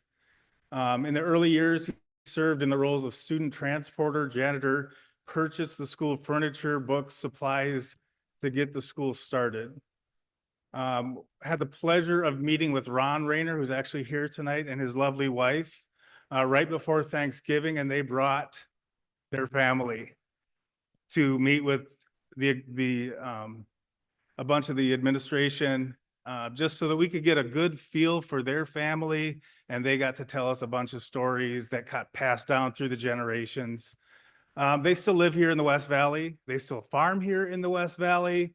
They've been very successful here in the West Valley. The Rayner family has been big supporters of education in the West Valley. So obviously from a historical perspective, the Rayner family, specifically Jonathan L. Rayner, played a huge role in starting the district. And then the Rayner family has been a mainstay in the West District ever since then. So that was one of the names that I wanted to present tonight. The other one, it took us a little while to kind of get down that military route, but Dr. Doozy and Jennifer Benjamin were at a function at Luke Air Force Base and ended up talking to General Rand and had brought up the fact that we were looking for a possible person with connections to our district. And then this individual was brought up. So his name is Major Troy Gilbert. So in 2006, Major Troy Gilbert was stationed here at Luke Air Force Base, and he was deployed to Iraq. He had two kids that were going to Corte Sierra Elementary School. He had a second grader, he had a kindergartner. He also had a 3-year-old, and he had twin 9-month-old. So when he was on mission over there, he actually gave his life, saving 19 Special Forces operators and countless other soldiers. He also served as an instructor while he was here at Luke Air Force Base, so he taught other pilots how to fly. So I thought that was a nice connection when it came to education. He was the first person in his family to graduate from college. And then he lived his life on the tenets of selflessness, service, sacrifice, love, compassion, loyalty, and integrity. So just this last week, we got to meet with his widow, Ginger Ravella. We got to meet with General Rand, and then we got to meet with the Command Chief Schaefer from Luke Air Force Base. So we got to get, some nice stories about his background as well. Obviously, we didn't get to speak to him, just like we didn't get to speak with Jonathan L. Rayner, but just based on, the family, the Rayner family, we got to hear some stories. Based on the people that knew Major Troy Gilbert, we got to hear some stories. And then we gave the governing board some articles from both families, some background. Both families, I believe, are very well deserving of the honor of having a school named after them. Both individuals, I believe, are very well deserving of having a school named after them. So with that, I will open it up to any questions from the governing board. Ms. Clymer, did you have any questions? I don't have any questions. Thank you so much for bringing this. I will tell you, just because it's my last meeting and I'm being very, retrospective, I think one of my favorite things that I've done in the last 9 years was be a part of the naming process of Belen Soto and seeing the process and vetting different people and really trying to decide what connection was appropriate to the district. And then obviously being able to see her family, take part in so many of our activities and things like that has really been really special for me personally. So I think that that's really great. I agree with you that both of these people are extremely deserving. It's hard to, to choose or to give you really any feedback. I'm not familiar with the Rayner family, but I know this is very similar to the process we went through in deciding Belen Soto and really looking at what these people did in terms of what used to be here and getting our district started and, really being sort of that foundation, which I think is really important. And the fact that they're still here and still living that legacy is pretty awesome. Major Troy Gilbert, I lived here at that time. I lived through this. So I know at least from my own personal account, that one of our former board members, Steve Yamamori, former president, has a personal connection to this story too. So he was involved in Fighter Country Partnership during this time and obviously provided a lot of support to this family and many others that were affected by this. So it has been something that has been in our community for a long period of time. So I agree he is extremely deserving. I will say I didn't even consider the connection to Luke Air Force Base, and I think that is wonderful. Why we haven't done that before, I don't know, but what a good opportunity. They are a great partner to us. Several of our students and families come through Luke Air Force Base and other, sort of subsidiaries of that. So I think either one would be completely deserving, and you guys have a hard decision in front of you. Ms. Moran. Yeah, I agree. I mean, I think it's a win-win. I think either name is deserving and either name would be a good choice. I will say I personally am a little biased toward Major Troy Gilbert Elementary. My dad served in the Air Force, and when I think about, as Principal Jenke pointed out, when I think about the ability to tie in this person to his life as an instructor and the sacrifice that he gave for our country, I find that really inspiring. I also find it inspiring that a person in 1917 would literally be able to start a school district. So both sides of that I can see. I don't know exactly what other opportunities we're going to have down the road for naming. When I look at these naming opportunities, it's not like at a university where someone's giving us money to name something. So it's really up to us to do that. From what we've talked about as a district, School 17 will be the last school that we build based on what we know about where we are. But we could end up building a separate or different district office facility, or we could end up building some sort of early childhood education facility at some point down the road. And I feel like especially a district office or district boardroom type facility would go really nicely with the J.L. Rayner naming opportunity because he literally started the district. So I feel like the Major Troy Gilbert goes really well with an elementary school itself and the proximity of the school to Luke Air Force Base. But that's just my initial thoughts on the process. So I look forward to hearing more thoughts from my board members and cabinet. Ms. Wallace. I appreciate the presentation very much. It's very well done. I read the articles last night and I started with the JL Rayner and I finished the article. I was like, oh, that's it for sure. And then I read this article and I was like, oh man, how do you choose? So they're both really great. Again, this is not anything about this. I thought the JL Rayner was a little quicker, easier to say, more recognizable than Major Troy Gilbert Elementary. It just kind of felt like a mouthful. So whoever we decide to go with, that just. And that was something that when I talked with Sam Nuanez about the name, I'm not sure if I would want to call it Major Troy Gilbert Elementary, because I think that if that's what we went with, I think that he's more than a soldier. I think that he's, after talking with his wife and the people that knew him the best, he's a father, he's a son, he's a community member. And I would, if he's going to be the representative of this, if we're naming that school after him, I wouldn't want it to be just about the soldier that he was. Mr. Owens. I'm really glad that you guys didn't go with like the typical desert canyon view, mountain ridge, right? Like just overplayed. So I was excited when I saw these two names because again, I don't think you can go wrong. I'm glad I don't have to pick. Can you explain to me what the next steps are though, moving forward? Like we're just going to approve them, which is nice, but I want to know how, like, are you going to ask your students? Like what's the plan on narrowing it down? Because obviously you're faced with a tough decision here. It's in the news. I read it in the news. Mr. Owens, thank you for the question. And it is in the news. And certainly we felt like this evening's experience was the first step in gathering feedback. You did see the news article. And so I believe in there was to contact Mr. Nuanez's team and share feedback that any community member may have. Well, it's not an if, when we do choose to bring a name to the governing board for a vote, certainly that would be an opportunity for public to weigh in through public comment. I know that Mr. Jenke has talked about once we kind of further the process, bringing it to his team, to his students to gather some additional feedback.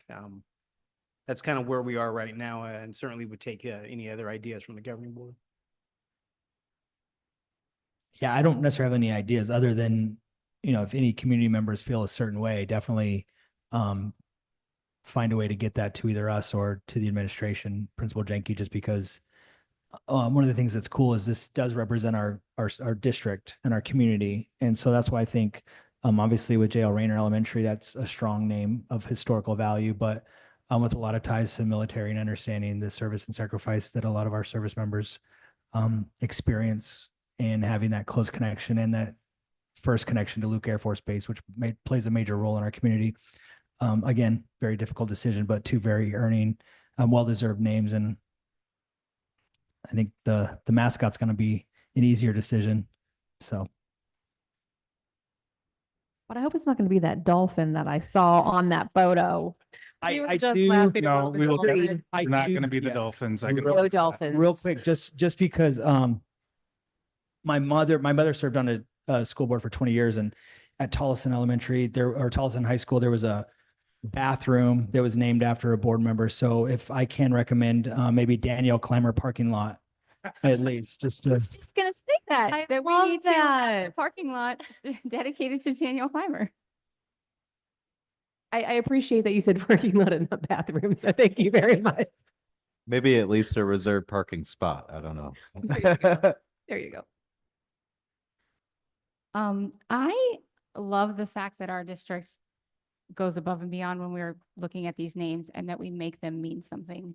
One of the greatest things that I ever got to do was know Barbara Roby when my son went to Barbara Roby Elementary School, and she was the most amazing woman I've ever met.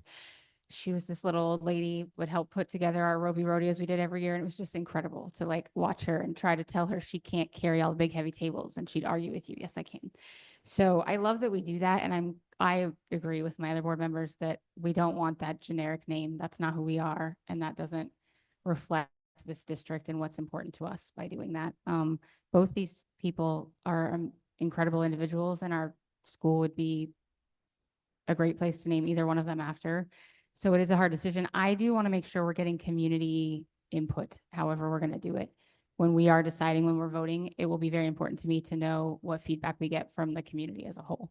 So however we need to do that. I think that we had stuff out there for people to kind of give their opinions when we did Bell and Soto. That was before I was on the board, so I don't remember exactly, but I know that we got community feedback through that process. And so I would really like to see us do that again, so that it's not just a few people that are making that decision, because the whole community, the school belongs to our whole district and our whole community. So let's make sure that they take ownership in the name.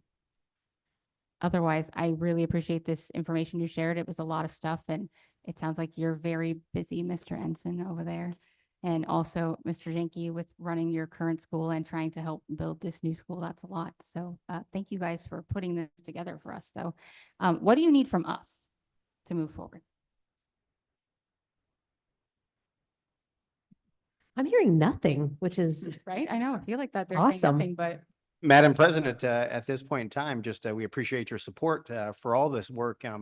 As you noticed, everybody's very busy getting this to happen, and we'll certainly bring additional information to you in the near future. And heard you loud and clear about the community feedback piece.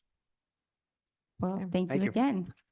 Can I also just say one quick thing as we're transitioning to the next Yeah. line item is, I think Dan very eloquently pointed out like the amount of work and time and energy and decisions and the number of people that touch this project that,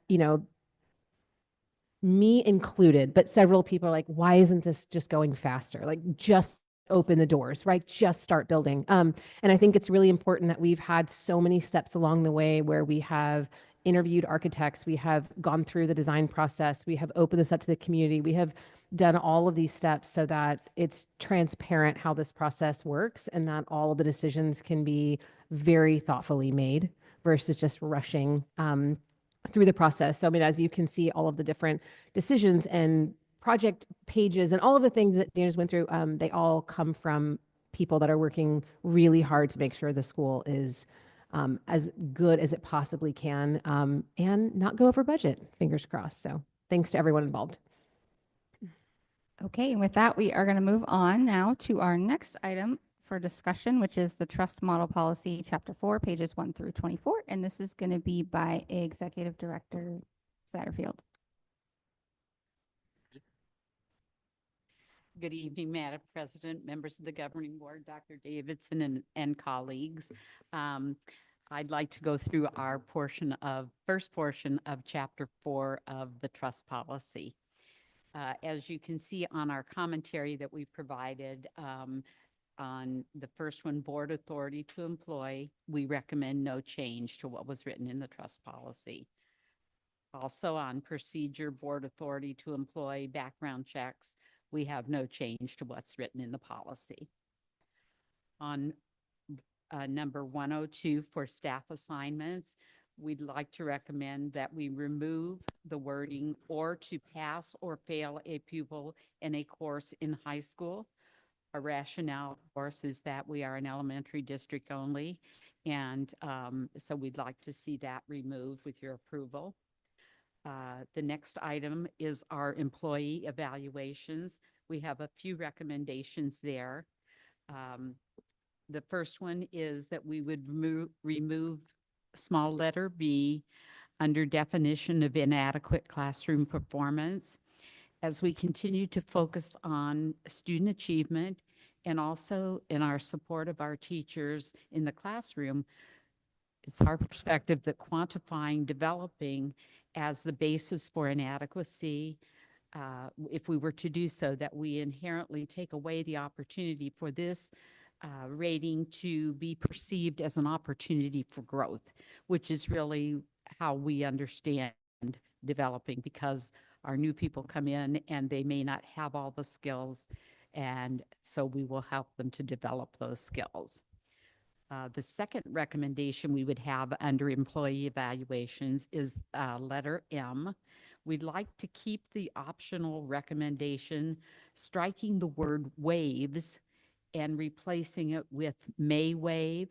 That would allow us to keep the decision of whether the evaluation was waived in your hands. So it would be at the discretion of the governing board. We would like to ask that we not accept the optional alternative performance evaluation cycle.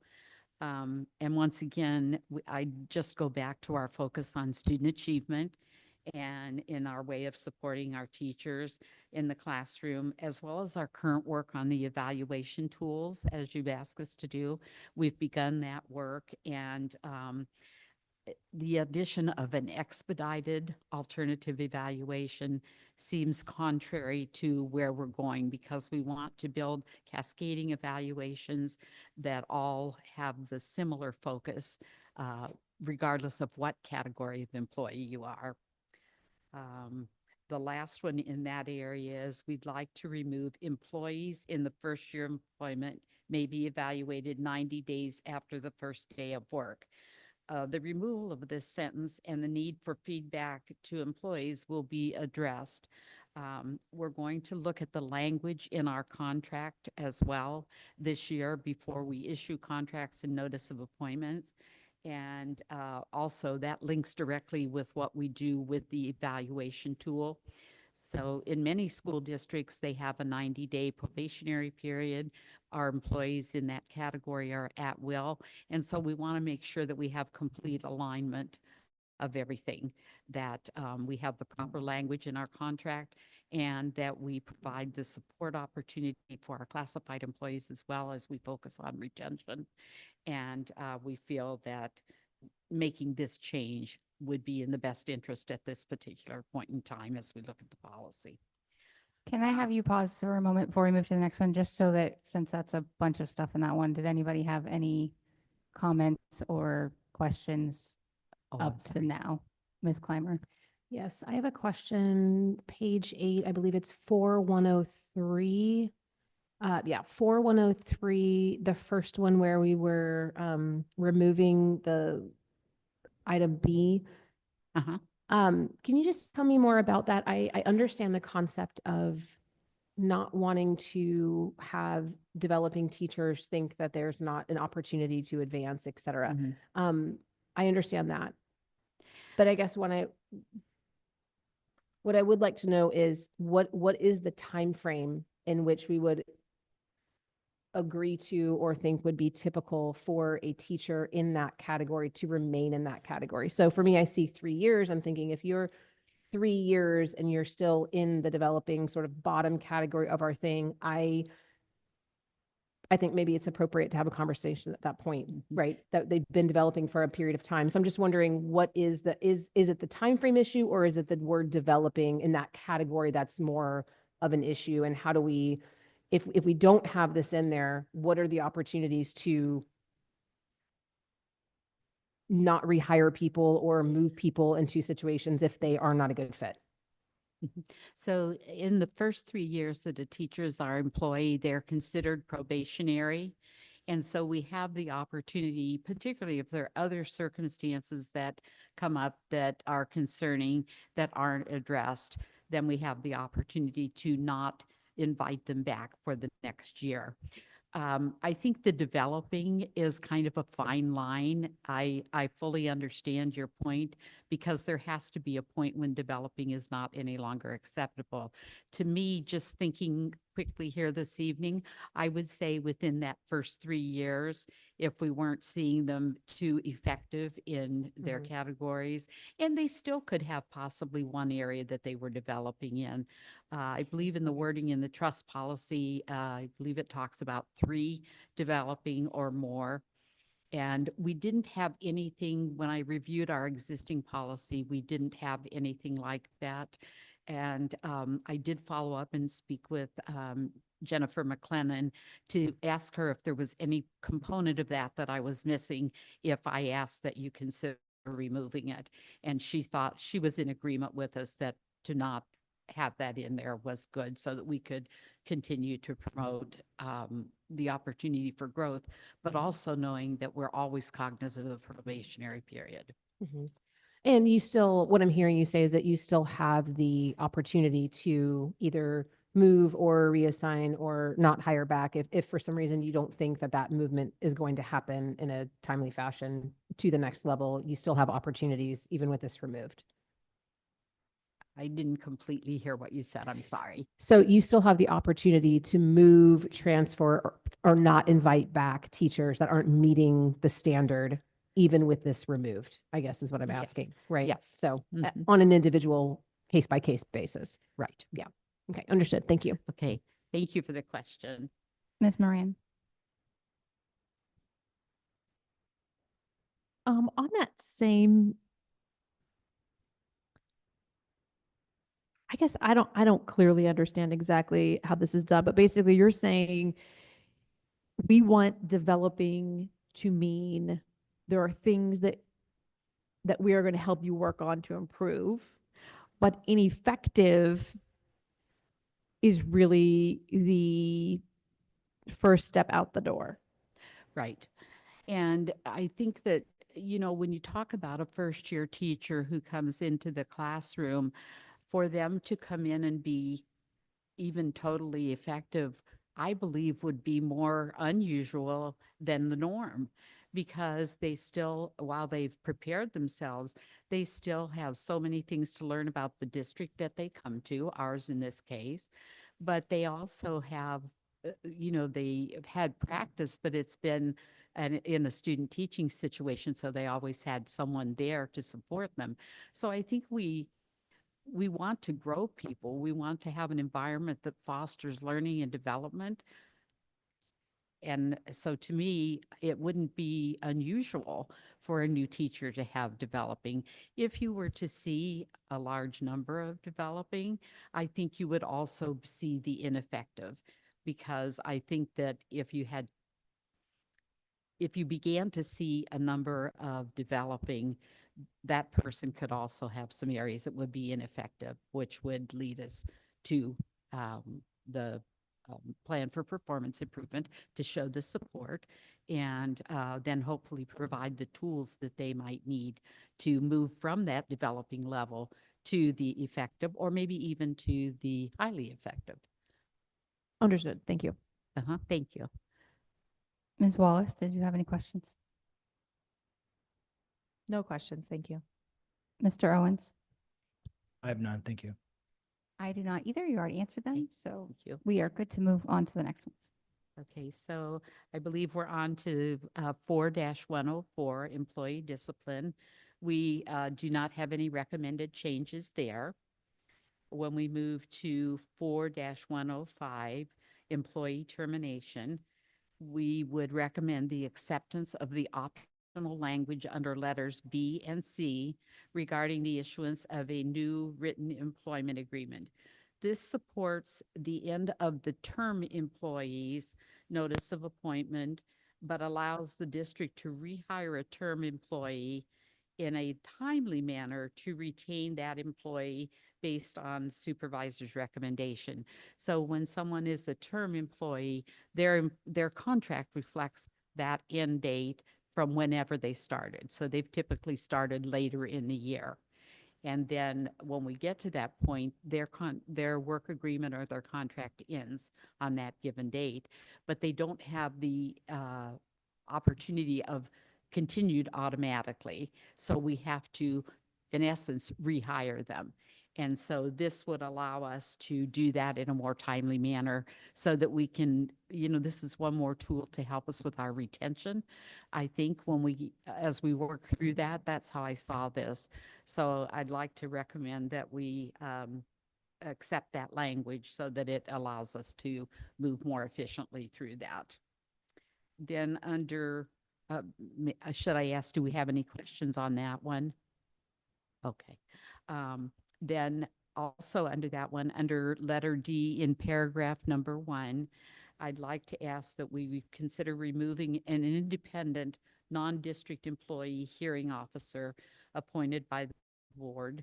Revise the next sentence to read, the hearing officer shall hold the hearing no later than 10 workdays after the request for hearing is received, and shall provide the employee at least 5 workdays notice of the hearing date, and then also that the hearing would be recorded. The language change would still retain the employee's opportunity to have that heard by someone other than the immediate supervisor, but it would be our next level of administrative person. It would, it would take away, quite simply, would take away the cost of a hearing officer. We would still have in place the same format where the employee has the opportunity to be heard, but by someone above their supervisor. And we would still record that so that we had the point of references that we need. So I believe that would fulfill the intent of that policy, but just not by hiring an outside hearing officer. And I've had experience both ways, and I think that either one would be acceptable for us if it met with your approval. Did you have a question on this one, Ms. Clymer? I do. I just have one quick question.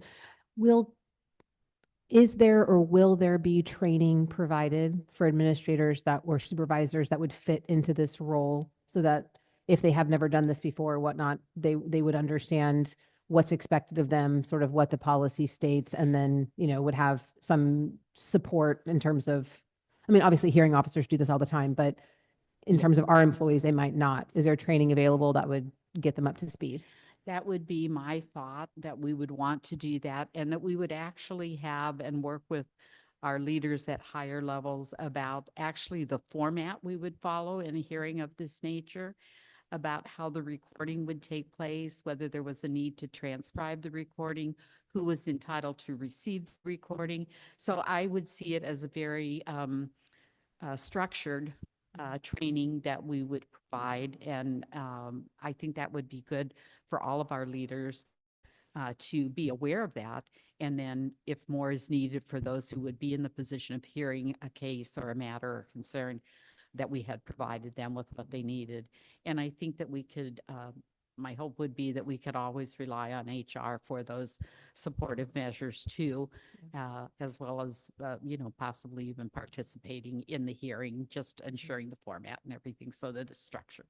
Yeah, absolutely. I agree. I think that just helps with consistency and fairness across the board. If different people are providing that service to the district, that no matter which department or supervisor you would go to, that you would get, a similar experience. So agreed. Thank you. Ms. Moran, No questions. Ms. Wallace, No questions. Mr. Owens? No questions. I don't have any questions either. Okay, and then in 4106, we have no changes to recommend, and the same is true as in 4107, related to reduction in force and personnel records.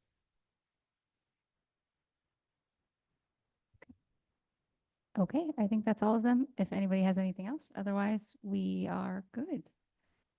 Okay, then. We are going to move on to the next item, which is the aggregate performance classifications of principals and teachers. This will be continuing with Miss Sandy here.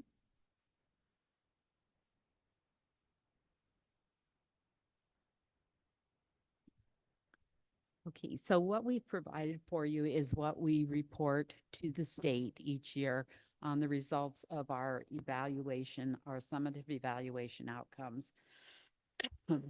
And as you look at these, we've shown you, sorry. As you look at these, you will see that we've provided you what the low and high scores are that are available for each of the ratings, both for our principals and for our teachers. I believe I'd rather phrase that as our certified staff. So when you look at our principals, the outcomes were highly effective for all 16 principals from last school year. Also, when we go down to our teachers, we do have 454 of our teachers who were highly effective, 11 effective, 3 developing, and 0 ineffective. We have been, as I shared earlier in my conversation, we've begun our work on the evaluation tools. And we're also, in relation to that, we're also going to be doing some work on our performance pay plan so that we can work with our teachers and develop a plan that is reflective of outcomes of the performance of the learning of students. So we're just at the very beginning of that, but that's another piece that we're looking at that you could see make a difference in our outcomes. I think one of the things that's very difficult when I think back over, I've had the opportunity to work with performance play since its inception. And one of the things that I found is that as it's tied to money, it's very a difficult spot, but it's one that we need to think about in our evaluation tools so that we really are supporting our teachers' growth and ultimately supporting student learning. And so, we may see some changes in this in the future. Our hope is that we would always have highly effective leaders and highly effective teachers, but we know that we all have a learning curve. And so I would take any questions you have on that. I may have to ask for Dr. Doozy's support since I wasn't here last year, but happy to try to answer anything that you would like. Ms. Clymer? I will tell you that this chart has always given me pause because when I look at the low scores and the high scores for each section, I'm concerned about how we came up with those numbers. And I've never really been given a great answer, and it probably just going to be what it is. But when I look at the low score of 184 out of 270, if you just do the math, correct me, accountant, if I'm wrong, it's about 68%. So I'm just wondering how the low score is, how we devise that score. Because if I think to myself, someone who's scoring 184 points out of 270, that's not a grade I would want them to have and consider them highly effective, just mathematically speaking. I don't know how this relates directly to, the evaluation score. So there's a lot I'm missing and there's nuance there. So I guess I'm just asking, how are the low and high scores determined for each one of those sections? Dr. Ducey on Okay. that. Sure, no problem. Can support us. Thank you, Ms. Clymer. Madam President, we were just speaking over here on when those cut scores is what we would call them were established, and certainly from a historical perspective have been around for a long time. I think hence the work that you've asked me and our team to do this year as part of my evaluation is, and you can hear the conversation knowing that we value an effective tool that leads to quality feedback, but also that allows us to put together a nice plan to get to that evaluation category where those two items also sync up. Right. And can accurately reflect the performance of the individual. Yeah. And so we know we have some work to do with that. Not the best answer. I wasn't, just limited knowledge of when Yeah. those cut scores were established. I totally understand. And like I said, there's nuance here that we don't see, obviously. And all 16 of these principals could have 259 points. And it's not even a topic of conversation. My thought is just, as we always try to do, be really transparent with community members and everybody when, I think just an average person looking at this would think, if my student is, proficient in a test, they would clearly be expected to earn more than 68% of the points. So I know that's not apples to apples, but I'm just putting it out there as a opportunity as we move forward with this evaluation, how we categorize this. Again, I don't think it's going to change who falls in what category necessarily. I think just from a transparency point of view, how did we come up with these? How are those cut scores developed? And do we need to potentially look at them every couple of years based on how the evaluation, evolves and changes over time as well? Ms. Moran. Yeah, I agree. I've had very similar commentary during this section of this discussion for years. Again, it just doesn't reflect where we are when we look at either our grades, our school grades from the Arizona Department of Education, even our district grade. If our district grade is a B, we're saying 97% of our teachers are highly effective and we're a B. How does that make sense? So I understand that this current scale was put into place because the goal was to pay our teachers as much as possible. And so if that is our goal, then we want everyone to be highly effective and we want to make the scoring doable to make that happen. But I agree with Board Member Clymer that that doesn't actually reflect who we are now. And so if we just want to give out the pay, then let's change the score. Let's change what it's tied to. Let's give actual feedback that we can grow from and be constructive criticism to have that continual growth and development and improvement, and not necessarily penalize teachers for that, but help everyone get on the same page. Again, if that's our goal, to just make sure everyone gets the most pay possible. So I think we're on the same page with that. And I just know that it's going to take time for us to get there because we've been talking about this evaluation and maybe how the evaluation process isn't as impactful as we would like it to be. So I guess my question, after all that commentary, my question is, when we sit down here next year, do we think we will have a better table that reflects actual performance? Or how long will that process be until we get to that point? Ms. Moran, thank you for that question. We will certainly discuss this in our executive session on Friday, as it's one of my goals, and certainly I can catch the board up with where we are and kind of what we anticipate seeing. Projecting to this time next year, because we're currently living in the same system this year. The data we present to you this time next year will be, my guess is very similar, plus or minus a few things. I think we will then anticipate some changes after we go through the change to evaluation tool and process, which we'll again describe more on Friday. Okay, thank you. So you would anticipate next year we will sit down and we will say, yes, we were using the same broken, which is my words, system. And we will say, yes, this is what we are presenting you based on the previous year, but going forward, we have XYZ in place. This is what we anticipate, although we would love to have the same results, we don't think that that might be the case since the system will be changing. Okay, thank you. Ms. Moran, I would expect that answer to be yes. However, I'm going to throw one caveat, and I know Mr. Owen isn't here, but as we adjust our tool and as we adjust that process as we move into the spring, it's very possible that I could ask him to run some different numbers to see how things might look.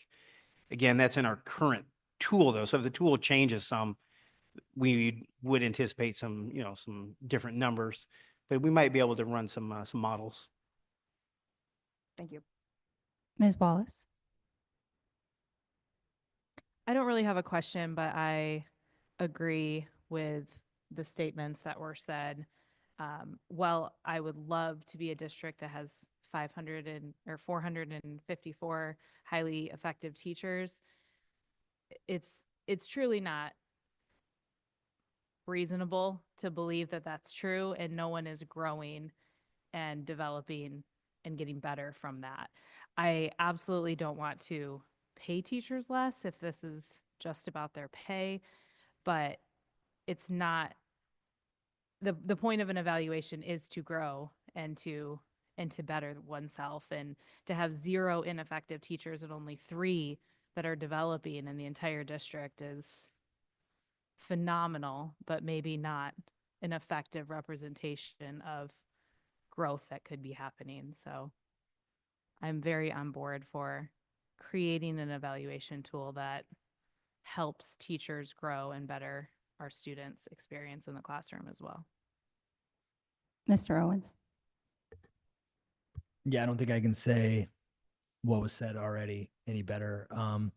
These numbers should probably be more accurately reflected or similar to what we see in kind of student scores and letter grades for our school and district as well. So yeah, exactly what was said previously, I fully agree with.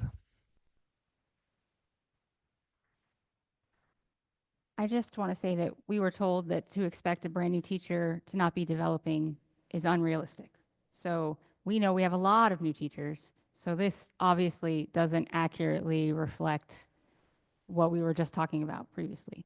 So I'm excited to see these changes finally happening, because some of us have been talking about redoing this evaluation tool for maybe the whole time we've been on this board. So I'm very happy to see that we're making progress. I'm looking forward to our conversation on Friday to hear more information and to see this actually happening. But thank you guys for the information. I understand you guys are giving us what you have and what's in place right now. So obviously it's not anybody's fault per se.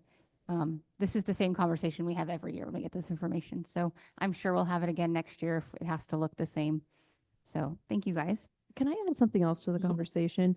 I just want to comment on what was said earlier as well, which is part of this process is going to be a cultural change of removing the stigma from developing, or, ineffective. Let's leave that stigma there. But developing, effective, and highly effective, it's really changing the definitions of those. And I think with this district leadership, you have set a culture of transparency and accountability and the ability for people to admit that they have room to grow and be welcomed that they will be able to show that growth and they don't have to always look perfect or always look like they know everything. And so I know we're headed in the right direction with this, but I do understand that that's going to be a cultural shift and a cultural change. But I really hope that we can get there because to President Zeidema's point, in order for us to really make those changes and make these evaluations as effective as possible and have that opportunity for real growth, we have to be able to do that. We have to be able to say, as a new teacher, we expect you to be developing because we know you have a lot to learn. So I know that's going to be really challenging. So good luck. You just need to tell them it's like our like K2 report cards that they all start out at like a 2 and they over time get better. And it doesn't mean your kid is doing bad and we have to keep telling the parents, no, your kids are right on track. That's where they're supposed to be. So that's just how we have to get the teachers to understand it's the same thing. Okay. Next, we're going to move on to a very, very quick conversation, super fast. The superintendent mid-year evaluation is going to be on Friday, and a question came to me. I just wanted to get everybody's feedback here while we're all in the room of whether or not we need people. So Dr. Davidson has goals, and they're tied to many different people in his cabinet that are all have responsibilities in making those happen. Do we want to have all those people at our meeting on Friday to kind of give us in-depth information on the topics, or do we not need them because this is just the mid-year review? It's more of a informal conversation. It's not like official, this is what the scores are time. I just wanted feedback from everybody else to tell our cabinet people whether they need to be there Friday or not. I'll start. I would say no. I agree that it is a more informal conversation and we don't need specific concrete evidence provided by those people at this time. Okay. Ms. Clymer? Yeah, I think on a whole, I agree with that. I think if there is someone you feel could be a better representative of the information, right? If you're not in the weeds on that and you think someone else could better give that update, I think invite them. But as a whole, I mean, I would only do that on a case by case basis. But I mean, I think as a whole, it is more a conversation on, you know, how the goals have been going, making sure you're interpreting them in the way that they were designed, right? This is the mid-year point. So if you're off on this tangent and we're like, no, like we meant this kind of thing, to me, that's the check-in here. So I don't think we need, tons of artifacts and evidence of every single thing you've been doing, but more a conversation of this is where we've been headed. These are the roadblocks we're seeing. This is what we expect to see over the next, semester. So I would leave that at your discretion, but I would say as a whole, no. Ms. Moran? Yeah, I agree. And I even think, well, I agree primarily because this is going to be the mid-year. So it really should be, as Board Member Clymer stated, a conversation as to where you are and where we're heading. I think even at the end of the year, if we're given the evidence in advance, we have the opportunity to ask follow-up questions.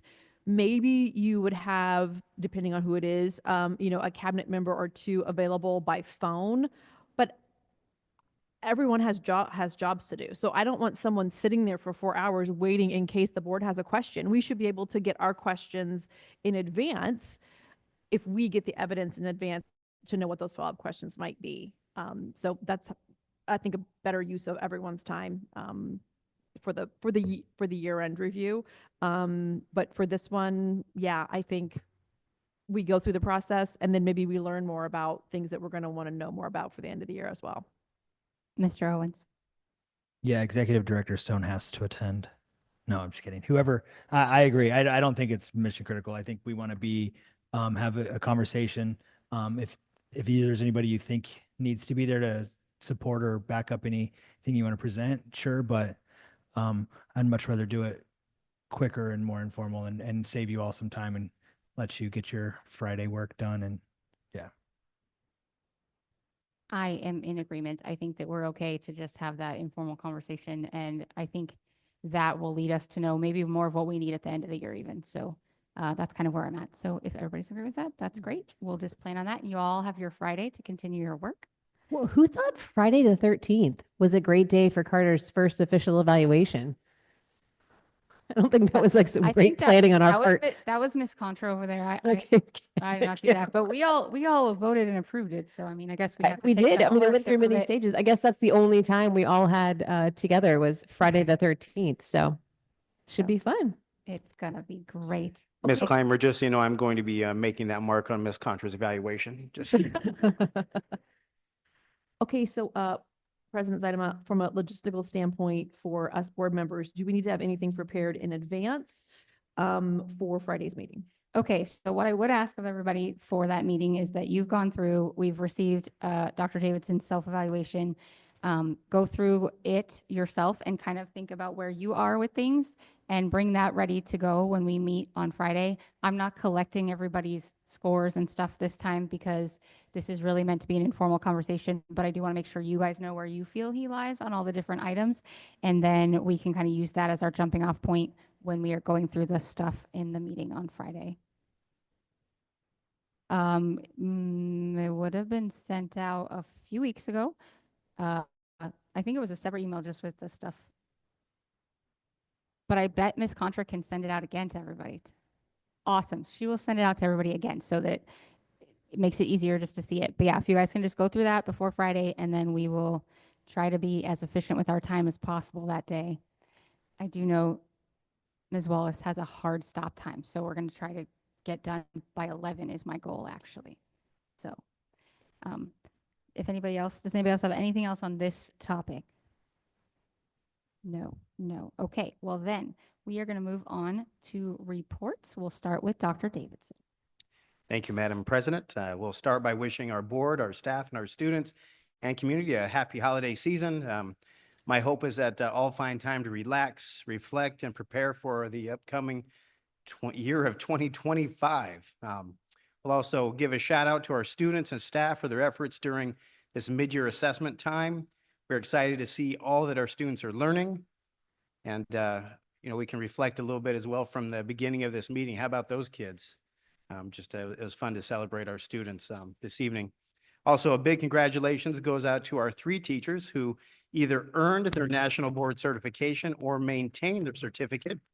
So we have 2 educators over at Mabel Paget Elementary, Shannon Lade and Jacqueline Wagner, as well as Jamie Stewart, one of our instructional coaches. So congratulations to those staff members. And to continue celebration, I'd like to highlight Dr. Eric Stone, completing his educational doctorate through Grand Canyon University. Congratulations, Eric. And last but not least, again, Ms. Clymer, thank you again for your efforts on behalf of being a school board member. And please note, as we leave tonight, we do have a piece of cake for each of you if you choose on behalf of that celebration. So thank you, Madam President. Okay, thank you. We're going to move on to board reports. I'm going to let Ms. Clymer go last, but I will start with Ms. Moran. All right. Over the past month, I was able to volunteer at 2 Thanksgiving feasts, one at Western Sky Middle School and the other at Mabel Paget Elementary. Both of the events were very well run. Kudos to our food services department, especially Dr. Mary and Director Carl, as well as all the student volunteers who served. Both events were also well attended, and thank you to all of the parents, grandparents, and the siblings who came out to enjoy a time of gratitude and celebration at our schools. Thanksgiving feasts are an example of family support and connection throughout our district, and I am always excited and honored to be a part. I also attended 2 school showcases, one at Barado Middle School and the other at Wigwam Creek Middle School. Thank you to Principal Paduano and Principal Rosenthal for providing us with more information about the day-to-day operations, student data, and culture on your campuses. It's always a privilege and learning opportunity when we get to hear directly from the students in our district. I also had the usual meetings with Dr. Davidson and the Litchfield Educational Foundation this month. I am looking forward to attending many holiday events in the coming weeks, especially the parade on Saturday. And I hope that all of our LESD 79 family and community have a safe and relaxing winter break, as reiterated by Jose Feliciano in the holiday classic Feliz Navidad. Feliz Navidad, prospero año y felicidad. I want to wish you a Merry Christmas from the bottom of my heart. Ms. Wallace? I don't have much to share, and I will keep it quick so that Ms. Clymer can have my time. But I also was able to attend the Verado Middle School showcase, and it was great to see the things that are going on there and see the classrooms and plans for the future there. So that was a really good experience. And I am shocked that we're already a week and a half away from being halfway through the school year. It's flying by, and I wish everyone a wonderful holiday season. Mr. Owens? Yeah, as far as activities, I attended the Verado Elementary School Turkey Feast. I first started off eating with my kindergarten daughter. That was exciting watching her go through the school line and get her lunch. And then after that, I volunteered. I ended up on milk duty, handing out, asking if they wanted chocolate or white milk. A lot of chocolates. All the adults wanted chocolates. Dr. Venable and her team did an amazing job. The food was delicious. I had two. I probably would have had three, but they were kicking me out. And so I just think it's cool that we were able to do that at all the campuses and then have the parents involved and watching the kids eat with their parents. It was really a really cool experience. I also want to congratulate Dr. Stone on defending his thesis. I can't wait for a summary of your thesis and why K-8 might be the best model to go to. Lastly, board member Clymer, 2 years on the board together. I can't believe it's already been 2 years. This is crazy. Like this, insane. I don't know. Maybe hopefully like 8 years will fly by fast for me too. But I appreciate. I've learned a lot from you. Your thoughtful questions. You're much better at words than I am. So I learned a lot, and I respect you, and I appreciate you over the last 2 years. And best of luck with Open Tuesdays for the rest of your life. Okay, I was able to attend the vocabulary parade at Rancho Santa Fe. I know we have a lot of schools that do that. It's a super fun event. I think it's great whenever schools do things that have families come out and get to engage on their campuses and see what their kids are doing. And vocabulary parades are super fun because the kids have to make their costumes. I love that Rancho says you may not buy something, you must make it. My daughter did popcorn, and we were making a whole shirt that looked like it was a lot, but it was fun and we had a good time. And I love seeing all the costumes and the creative ways that the kids come up with to display their words. I also was able to attend 2 of our school showcases at Verado Middle School and Wigwam Creek Middle. Verado Middle School, I appreciated hearing the stories and the poems and the play scenes that the students had written and were receiving awards for. The story that one of the girls wrote was very scary, but very well written. But I was not prepared, but it was a great story. She did a great job as a writer. I was very impressed. And then at Wigwam Creek Middle School, talking with the students, they gave us some of the most thoughtful and just amazing answers. I think all of us were practically moved to tears by their raw feedback about the importance of mental health and being kind to one another and the challenges that middle schoolers face and how they can and sometimes don't help each other, but ways that they feel like they could do better. And one of the things they brought up was the care room, which I don't really hear a lot of students talk about how great the care room is, especially at the middle school. And they don't have it there anymore, which was sad to hear that they were missing it. So I'm hoping I know they were kind of brainstorming some other ways to help kids, but it was just really great to hear the ways that they were helped by that on their campus, because we did invest a lot in that when we had money from our COVID funds. So I was glad to hear that it was helpful to the students there. Also, I was able to volunteer at Barbarobi Elementary for their Thanksgiving feast. They have the Mutts on a Mission group of ladies come out that are the funniest group of women I've ever met. They are hilarious. We were dancing the YMCA and handing out food to the students, and they were feisty bunch of people, but they're great. And this is the second time I've been able to work with them this year, and it was super fun. I also got to serve with Dr. Davidson, so it was nice to get to spend an afternoon with you and see all the families that come out. I agree that having the families come out, again, another great way to get our families on our campus, see what we're doing, and really get invested in what we're doing on our campuses. So I attended coffee with the principal. I've seen a lot of schools are doing that this year, and I really like that we're doing that as an opportunity to have our families and community members engage with their principals on their campus. The one I attended, Principal Zuniga had it specifically on safety. She had Moss come out, our director of safety, as well as a police officer from the Avondale Police Department, talk about the various ways that they are working together and things that they're doing on their campuses with their lockdown drills and their fire drills, and how we make sure to do these things at different times of the day, at different places, because we can't guarantee that we're going to have a fire at 8:30 in the morning every time, right? If something were to happen, or when you might need a lockdown situation, that could be when you're on the playground or in the classroom or at specials or at lunch. And so she makes sure to offer different opportunities for the kids to practice these skills. I like the fact that as a district, we are doing that notification ahead of time now, because I feel like we have taken it, we are making it not traumatic for our students anymore. That was a concern I had before, and sometimes with these drills that they can be very traumatic for students. But when we're given a heads up and we can let our kids know, the kids that are going to be most impacted by that can be warned that that's coming and that this is what it means. And I think that that's very helpful to them. As a parent, my student was involved at a lockdown drill at one of our campuses this past month, and it was a real situation, not because somebody was, harming any students there, but it wasn't a drill, and she knew what to do, and she understood the importance of being out of the line of sight. And so things that she said to me really were moving in a, sometimes it was kind of sad, but also at the same time, it made me know we're doing the right thing. We're teaching the kids what needs to happen and when, and they understand that it's important and to take it serious. So that was really good for me to see that, even though I don't love that we do them, I understand why we do them.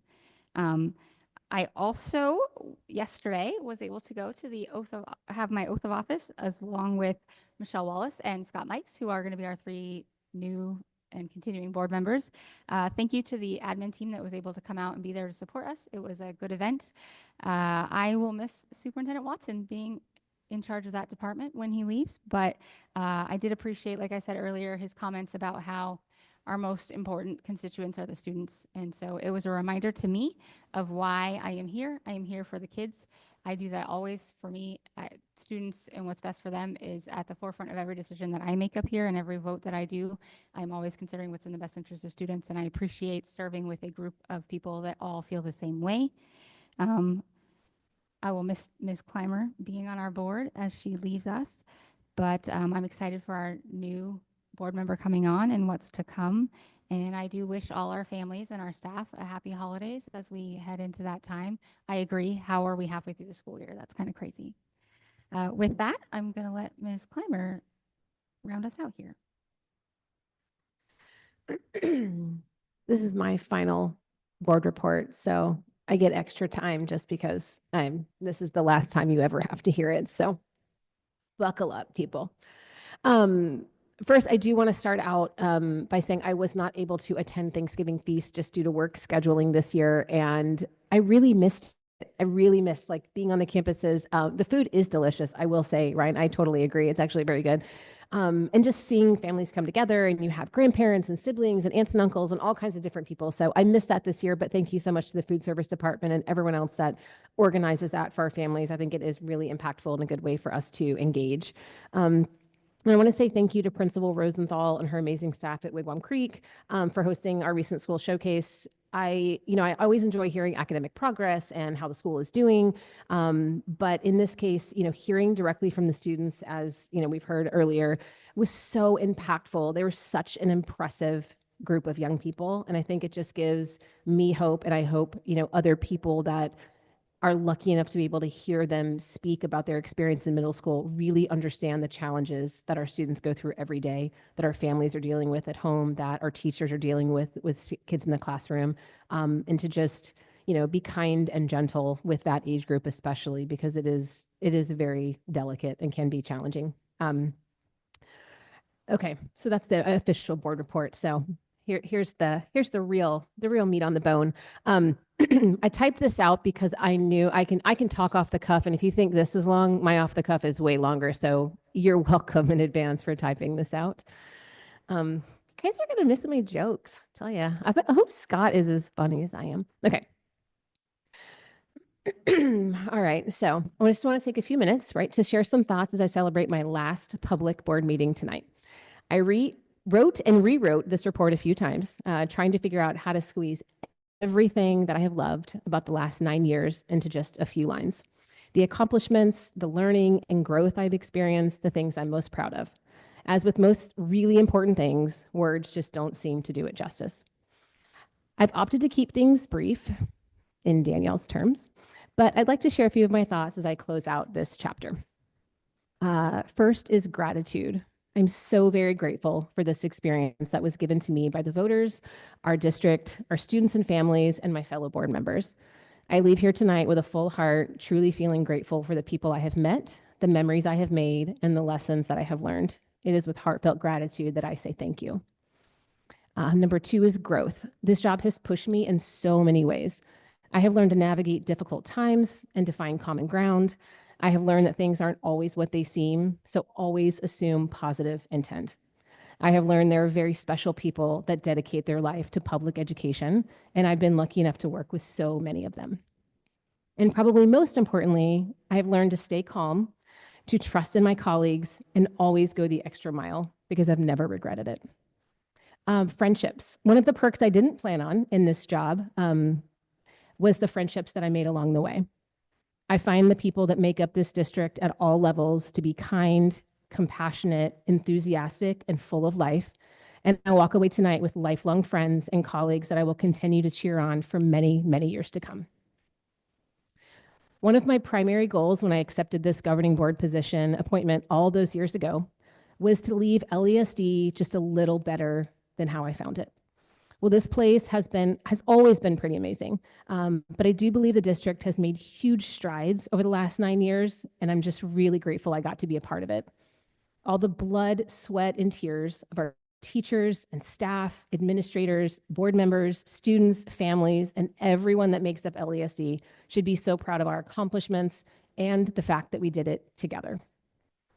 Before I sign up tonight for the final time, I'd love to say a few words to some specific people that deserve so much more than this board report recognition can give them, but here we go anyway. To Dr. Davidson, thank you for taking a chance on us. We were lucky to snag you when we did, and as of you have proven to be exactly the leader that we needed you to be. A fearless leader who isn't afraid of change, willing to take on the hard tasks and empower your team to learn and grow excuse me, to make this district better to serve our students. I wish you continued success and hope that you will continue to challenge the status quo and grow LESD into the district we've all dreamed of. To the administrative cabinet, what a powerhouse group of professionals. You came together with little experience as a team and began to create a culture of respect and accountability. I'm so excited to see what you guys are going to achieve, and I'm truly your biggest fan. I can't wait to see what you have in store next for this district, as the sky truly is the limit. To Ryan and Michelle, I am so grateful I got the chance to work with you both. Our time was relatively short, but I'm so excited to see the work you two will bring to this district in the future. You have both put in the work to be active and engaged board members and keep the great representatives and be great representatives of every aspect of our community. Keep up the good work, and thank you so much for your dedication. To Melissa and Kim, it's been one heck of a ride.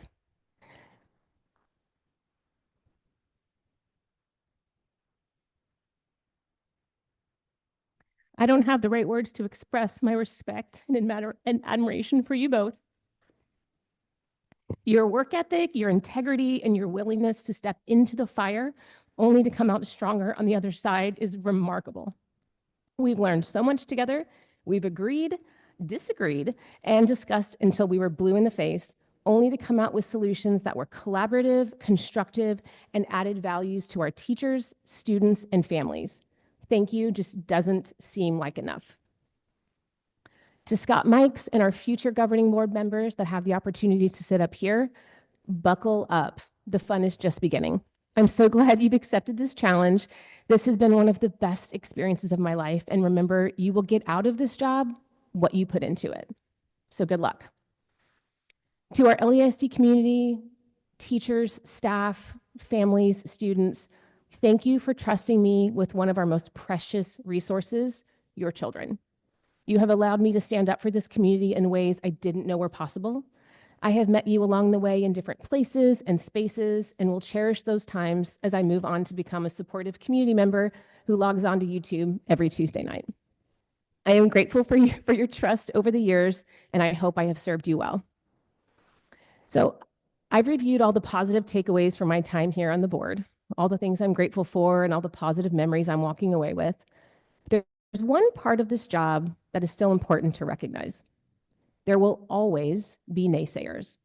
No matter how hard you work, how many emails you return, or meetings you take, it will never be enough. There is not enough time to address every concern the way you want to, not enough patience to deal with forces that don't really want what's best for this district and its students, but rather what works best for them. And certainly not enough money to fix all the pains of the public school system. But for those of us crazy enough to jump into the arena and really get our hands dirty, my heartfelt thanks and appreciation. So in closing, I want to share one of my favorite quotes that I think pretty much sums up my feeling for this entire experience. Well, there's a lot of quotes, but this is the appropriate one that I can say on YouTube. It is not the critic who counts, not the man who points out how the strong man stumbles or where the doer of deeds could have done them better.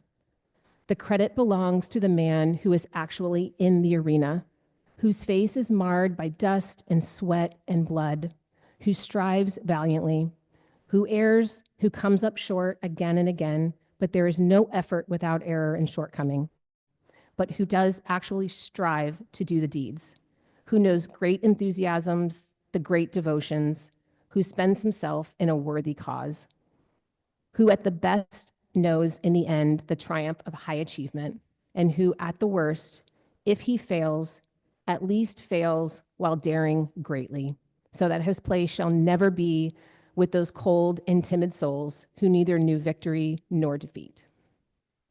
Thank you.